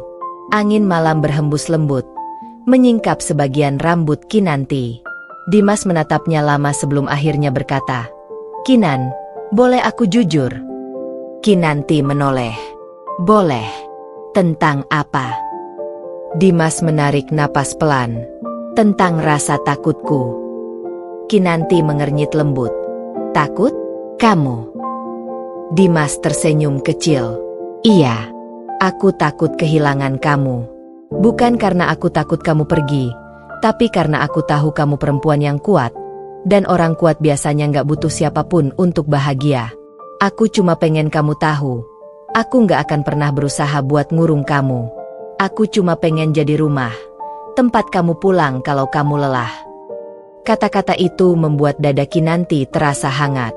Ia menatap Dimas dengan mata berkaca-kaca, lalu berkata pelan, "Mas Dimas, aku udah lama nggak dengar kalimat yang bikin aku ngerasa aman kayak gini.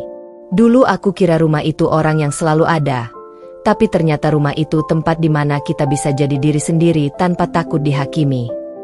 Dimas menggenggam tangannya lembut. "Kalau kamu mau, izinkan aku jadi rumah itu." Kinanti tak menjawab dengan kata-kata, hanya menatapnya lama, lalu mengangguk kecil. Dalam diam, ia tahu hatinya sudah pulih sepenuhnya. Beberapa bulan kemudian, hubungan mereka semakin serius. Dimas mengenalkan Kinanti kepada keluarganya, dan sambutan mereka begitu hangat. Ibu Dimas bahkan menatap Kinanti sambil berkata, "Nak, aku bisa lihat kamu perempuan yang kuat tapi lembut. Jagalah anakku, ya, dengan ketulusan yang kamu punya." Kinanti menunduk haru.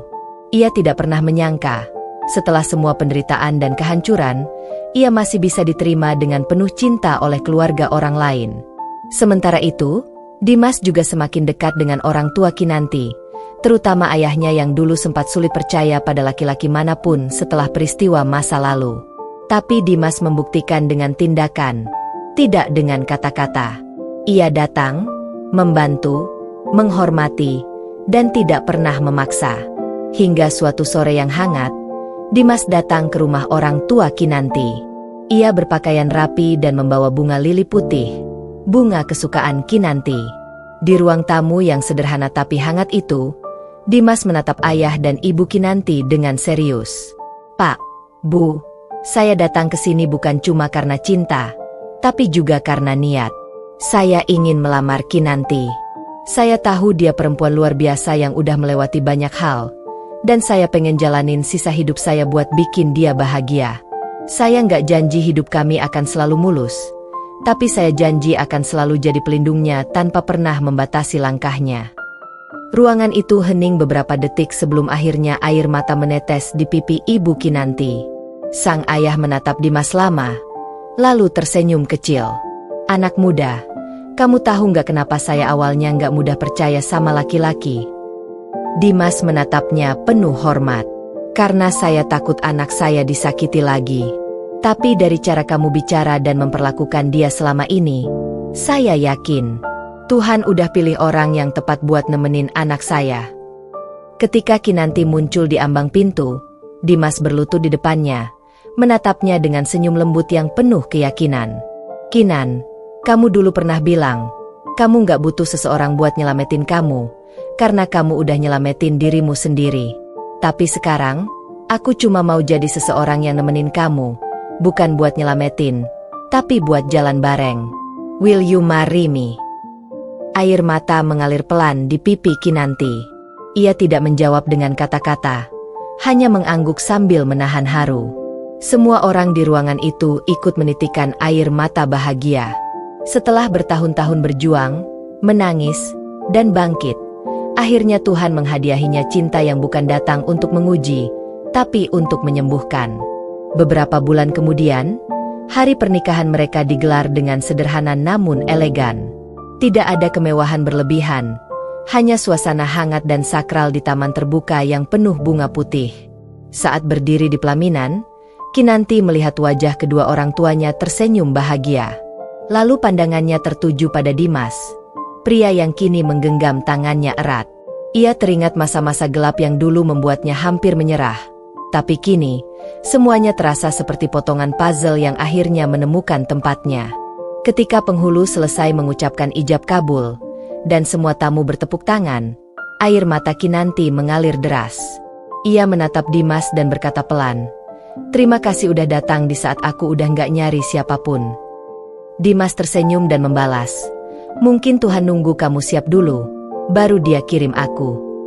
Sore itu, di bawah langit jingga yang lembut, Kinanti akhirnya benar-benar menutup bab lama hidupnya.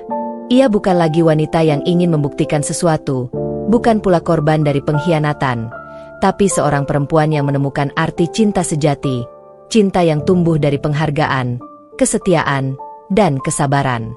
Dan ketika ia berdansa perlahan bersama Dimas di bawah taburan lampu kecil, ia berbisik pelan pada dirinya sendiri, "Kini aku bukan lagi berlian yang dibuang, tapi cahaya yang memantulkan keindahan baru dari luka yang pernah menyakitiku." Kinanti menatap langit, menghela napas panjang, dan tersenyum penuh makna. Karena akhirnya, perjalanannya yang panjang menemukan rumahnya sendiri, di hati yang tulus, dan di cinta yang menyembuhkan. Hari itu langit mendung, seakan ikut menggambarkan suasana hati Arman yang tengah gundah. Ia duduk di ruang tamunya yang sepi, menatap foto-foto lama yang masih tergantung di dinding. Foto dirinya dan aku, Kinanti, tersenyum bahagia di hari pernikahan kami. Kini, senyum itu hanya tinggal kenangan yang menyesakkan. Rumahnya terasa hampa. Tak ada lagi aroma masakan yang dulu memenuhi dapur setiap pagi. Tak ada lagi suara tawaku yang menyambutnya pulang, dan tak ada lagi tangan hangat yang menyiapkan teh setiap kali ia lelah. Semuanya hilang, karena ia sendiri yang menghancurkannya. Sudah berbulan-bulan sejak aku benar-benar meninggalkan rumah itu. Setelah segala penghinaan, perbandingan, dan ketidakadilan yang aku rasakan, aku akhirnya memilih untuk pergi. Tapi bukan dengan tangan kosong. Aku pergi dengan harga diriku, dengan luka yang perlahan kubah menjadi kekuatan. Kini aku sudah berubah. Aku memiliki pekerjaan tetap, penampilan yang lebih terawat, dan semangat hidup yang dulu padam kini kembali menyala. Aku bahkan mulai dikenal sebagai salah satu staf terbaik di butik tempatku bekerja. Aku bisa tersenyum lagi, tapi bukan karena Arman, melainkan karena diriku sendiri. Namun di sisi lain, hidup Arman tak semulus dulu. Setelah aku pergi, ia mulai kehilangan banyak hal. Pekerjaannya terganggu, performanya menurun, dan teman-teman kantornya mulai menjauh karena ia mudah marah dan sering melamun. Bahkan Ardi, sahabat yang dulu sering ia jadikan contoh, kini juga menjaga jarak. Istri Ardi yang dulu dijadikannya perbandingan, ternyata bukanlah sosok sempurna yang ia bayangkan. Ardi bercerai darinya karena Isti berselingkuh dengan pria lain. Saat mendengar kabar itu, Arman terpukul. Ia baru sadar, selama ini ia telah membuang wanita yang paling tulus mencintainya hanya karena membandingkan dengan istri orang lain yang bahkan tidak sebaik diriku. Suatu sore, tanpa rencana, Arman datang ke butik tempatku bekerja. Aku sedang melayani pelanggan ketika mataku menangkap sosok yang tak asing berdiri di depan pintu. Arman. Wajahnya tampak lelah, sedikit tirus, dan sorot matanya berbeda, seperti orang yang membawa beban penyesalan. "Nanti," suaranya lirih, nyaris bergetar. Aku mematung sejenak, lalu menegakkan badan. Mas Arman, jawabku datar, sopan tapi tegas. Ia mencoba tersenyum, tapi senyum itu tak sampai ke matanya. Kamu kelihatan beda sekarang. Lebih cantik, lebih kuat, katanya dengan suara serak. Aku menatapnya sebentar, lalu berkata, begitulah, Mas. Kadang kehilangan justru membuat seseorang menemukan dirinya sendiri. Arman terdiam. Ia menggenggam tangannya sendiri, seolah mencari keberanian untuk melanjutkan kata-kata yang tersangkut di tenggorokannya. Aku salah. Nanti. Aku terlalu buta.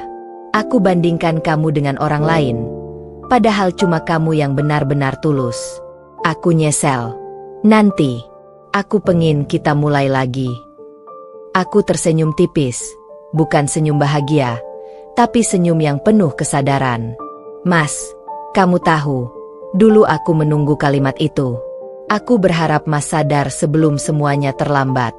Tapi sekarang aku sudah bukan Kinanti yang dulu. Aku sudah menemukan arti diriku tanpa harus bergantung pada siapapun. Dan memaafkan tidak berarti harus kembali. Wajah Arman pucat, matanya berkaca-kaca. Ia mencoba menggenggam tanganku, tapi aku menepis pelan. Aku sudah cukup sakit, Mas. Aku sudah cukup berjuang untuk seseorang yang bahkan tak pernah menghargai pengorbananku. Sekarang, aku ingin bahagia tanpa menoleh ke belakang lagi. Suasana di butik itu mendadak hening. Hanya suara lembut lagu yang diputar di latar belakang mengisi ruang di antara kami. Arman menunduk. Bahunya bergetar menahan tangis. Aku kehilangan segalanya, katanya pelan. Aku menatapnya dalam, dan untuk pertama kalinya, aku benar-benar merasa damai. Tidak, Mas. Kamu cuma kehilangan seseorang yang tidak bisa kamu hargai saat masih kamu miliki. Setelah percakapan itu, Arman berjalan pergi tanpa menoleh. Dan aku hanya berdiri di sana, menatap punggungnya yang perlahan menjauh.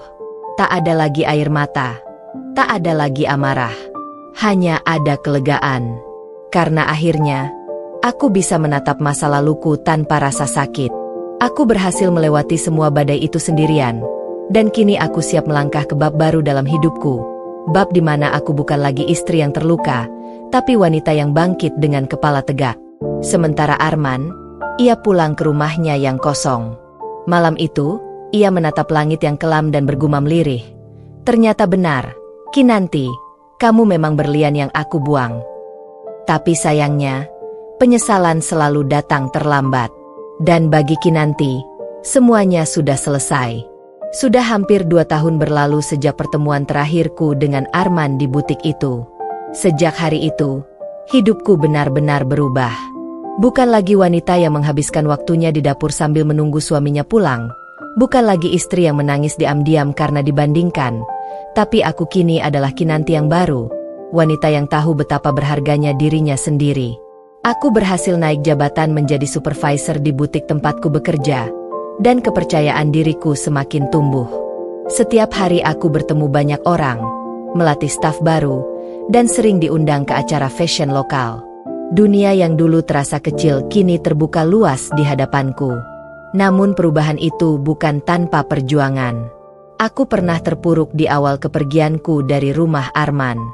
Aku tak punya siapa-siapa selain diriku sendiri. Hari-hariku diwarnai air mata, ketakutan, dan keputusasaan. Tapi aku ingat janji pada diriku sendiri. Aku tidak akan membiarkan luka itu membuatku hancur. Aku belajar, bekerja keras, dan menata hidupku sedikit demi sedikit. Setiap kali aku lelah, aku menatap cermin dan berkata pada diri sendiri, "Lihat, kamu sudah sejauh ini. Jangan mundur." Dari situlah kekuatanku tumbuh. Suatu sore, aku sedang duduk di sebuah kafe kecil yang tidak jauh dari butik.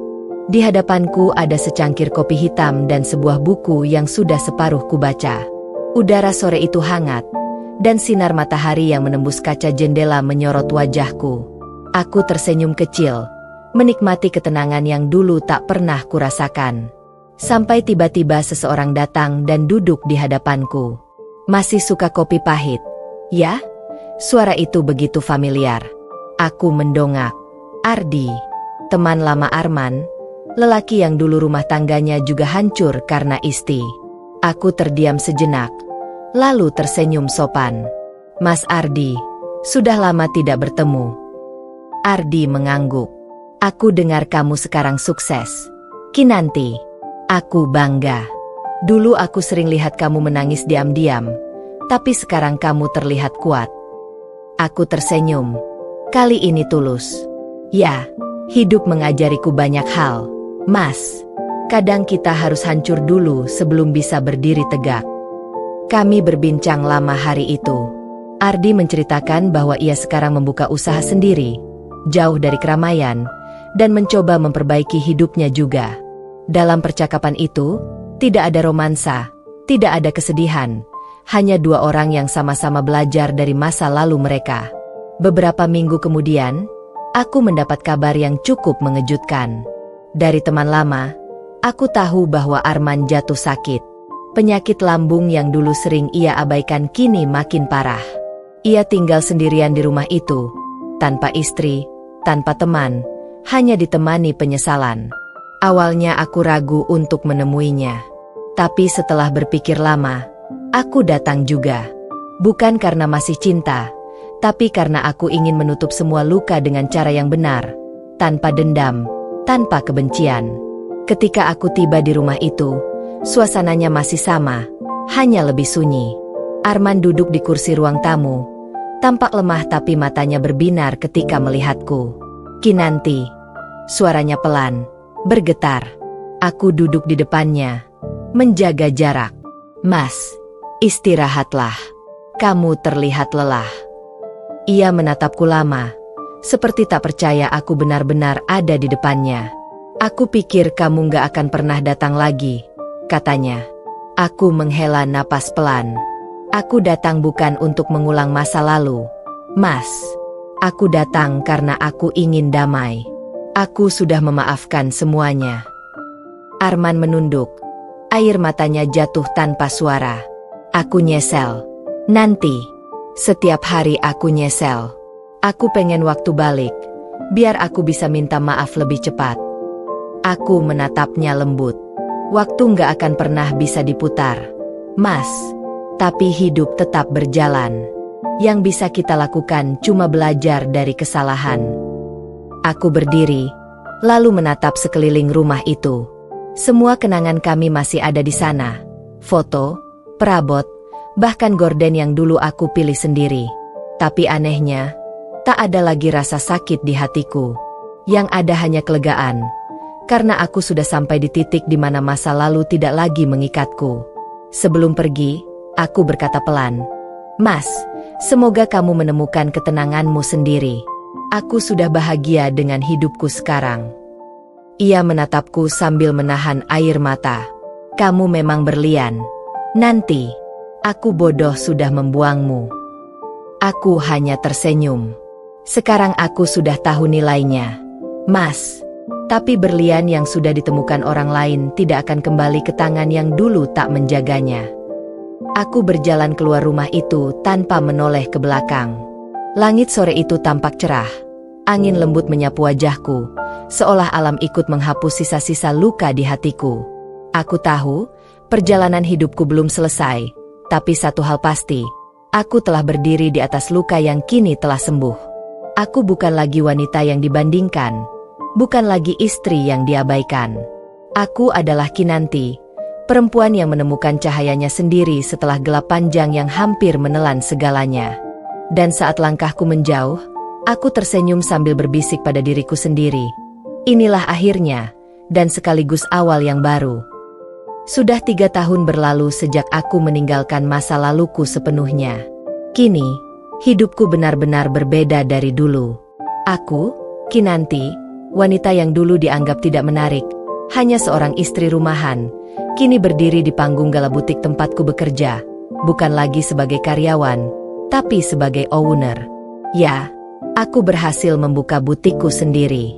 Dari pengalaman bertahun-tahun bekerja, belajar dari dasar, mengumpulkan modal sedikit demi sedikit, hingga akhirnya aku bisa berdiri di atas bisnis yang kubangun dengan tanganku sendiri. Butikku kini terkenal dengan rancangan busana elegan dan sederhana, tapi penuh makna, seperti perjalanan hidupku. Malam itu butikku merayakan ulang tahun pertamanya. Banyak tamu undangan hadir, dari rekan bisnis, pelanggan tetap, hingga beberapa media lokal yang meliput. Aku berdiri di tengah ruangan dengan gaun putih sederhana, rambut terurai rapi, dan riasan lembut yang membuatku tampak anggun. Saat aku naik ke atas panggung untuk memberi sambutan, aku menatap semua orang dengan mata berkaca-kaca. "Terima kasih," kataku, "karena tanpa perjuangan, tanpa luka, aku mungkin tidak akan sampai di titik ini." Butik ini bukan hanya tentang pakaian, tapi tentang keberanian setiap perempuan untuk bangkit, bahkan setelah dihancurkan. Tepuk tangan menggema di seluruh ruangan, dan aku hampir tak percaya bahwa semua ini nyata. Setelah acara berakhir, seseorang mendekatiku. Aku mengenalnya. Ardi. Ia tersenyum sambil membawa buket bunga putih. "Selamat, Kinanti. Kamu sudah jauh melampaui semua yang pernah terjadi. Aku tahu kamu pantas di sini," katanya. Aku tersenyum lembut. "Terima kasih, Mas Ardi.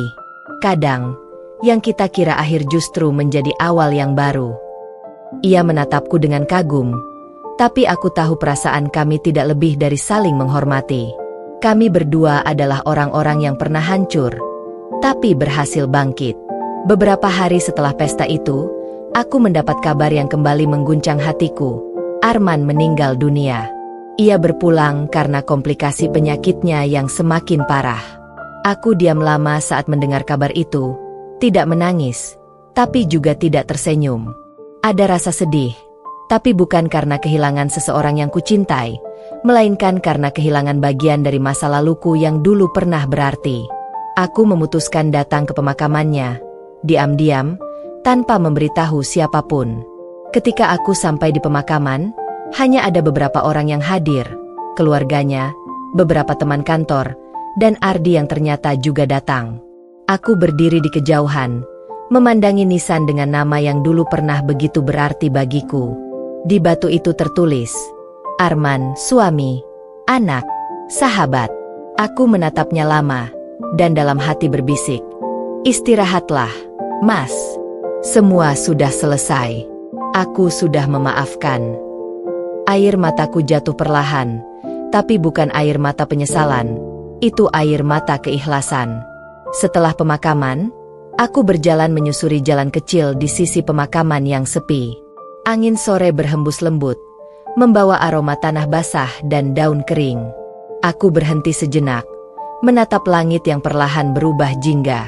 Aku tersenyum kecil, menyadari bahwa perjalanan panjangku akhirnya menemukan akhir yang damai.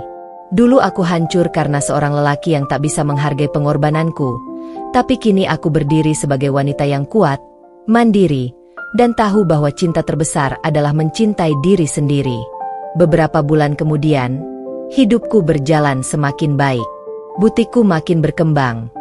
Bahkan aku mulai menerima undangan kerja sama dengan desainer besar. Banyak perempuan datang padaku, bukan hanya sebagai pelanggan, tapi sebagai teman curhat. Mereka bercerita tentang luka, pengkhianatan, dan perjuangan. Setiap kali aku mendengar cerita mereka, aku selalu berkata, "Jangan pernah biarkan seseorang membuatmu merasa tidak berharga. Karena saat kamu berhenti berharap pada orang lain, kamu akan menemukan kekuatan luar biasa dalam dirimu sendiri." Kata-kata itu selalu membuat mereka menangis, seperti aku dulu, saat masih berusaha meyakinkan diriku bahwa aku cukup. Suatu hari, ketika aku sedang membereskan rak di butik, seorang pria masuk. Tingginya semampai, berpakaian rapi, dan senyumannya hangat. "Selamat siang, Bu Kinanti," katanya sopan. Aku menatapnya dengan bingung. "Kita pernah bertemu?" tanyaku. Ia tertawa kecil. "Belum. Tapi saya sering dengar nama ibu dari beberapa rekan bisnis. Saya Dimas, pemilik perusahaan kain tekstil lokal. Saya ingin bekerja sama dengan butik ibu." Kami berbincang lama hari itu, membicarakan ide desain, kerja sama produksi, hingga obrolan ringan tentang kehidupan. Ada sesuatu yang berbeda dari Dimas, tatapan matanya tulus, penuh hormat, dan tidak menilai dari masa lalu. Seiring waktu, kami makin sering bertemu untuk urusan pekerjaan. Tapi tanpa kusadari, Dimas mulai mengisi ruang hatiku yang dulu kututup rapat. Ia tidak pernah terburu-buru, tidak pernah memaksa. Ia hanya hadir, mendengarkan, dan menghargai. Suatu malam, setelah makan malam bersama di sebuah restoran kecil, ia berkata, "Kinanti, kamu tidak tahu betapa hebatnya kamu. Kamu bukan hanya cantik, tapi kuat. Aku ingin jadi bagian dari hidupmu, kalau kamu mau." Aku terdiam, hatiku bergetar. Untuk pertama kalinya setelah sekian lama, aku merasa aman. Aku tidak tahu apakah aku siap mencintai lagi, kataku jujur. Ia tersenyum. "Tidak apa-apa. Aku akan menunggu. Aku ingin kamu mencintaiku bukan karena kesepian, tapi karena kamu memang ingin." Kata-kata itu menembus hatiku lebih dalam daripada ucapan cinta manapun. Beberapa bulan kemudian, aku membuka lembar baru dalam hidupku, bukan lagi dengan air mata, tapi dengan senyuman. Aku dan Dimas akhirnya menikah dalam acara sederhana yang hangat. Tidak ada pesta mewah, tidak ada sorotan kamera besar, hanya keluarga, sahabat, dan doa. Saat aku mengenakan cincin di jari manisku, aku tahu, kali ini bukan karena aku ingin menjadi milik seseorang, tapi karena aku ingin berbagi hidup dengan seseorang yang menghargai siapa aku sebenarnya. Di malam setelah pernikahan itu, aku duduk di balkon rumah baru kami, menatap langit penuh bintang. Angin lembut meniup rambutku, dan aku tersenyum sambil berbisik, "Lihat, Mas Arman, akhirnya aku bahagia, bukan karena siapa-siapa, tapi karena aku menemukan diriku sendiri." Kini aku tahu, menjadi berlian bukan tentang dilihat orang lain, tapi tentang tetap bersinar meski dalam kegelapan. Dan aku, Kinanti, adalah berlian itu, yang dulu dibuang, tapi akhirnya bersinar lebih terang dari sebelumnya. Karena tidak ada luka yang sia-sia, selama kita belajar untuk bangkit dan mencintai diri sendiri. Tama.